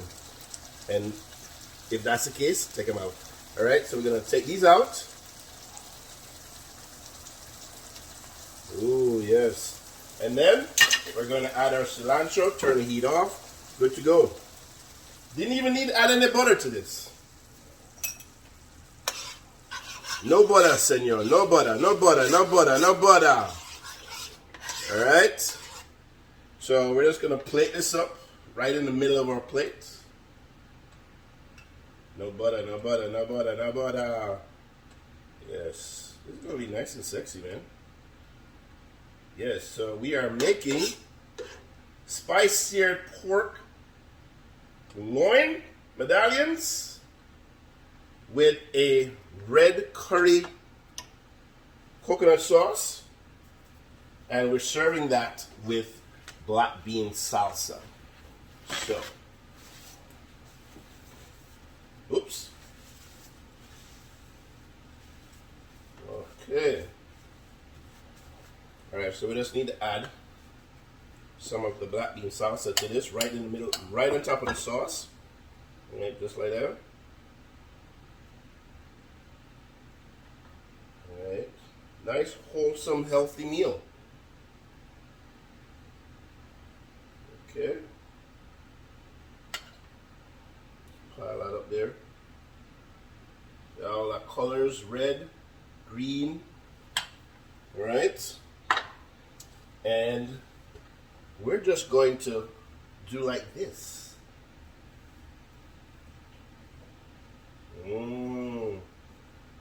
Yes.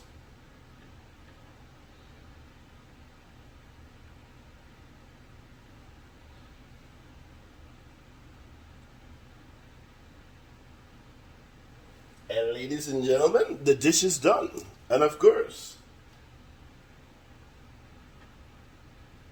you must have a sprig of cilantro. So there you have it. The pork loin medallion, spice seared with red curry coconut sauce and black bean salsa. Thank you. See you again. Have a great week. Chef Harry, out.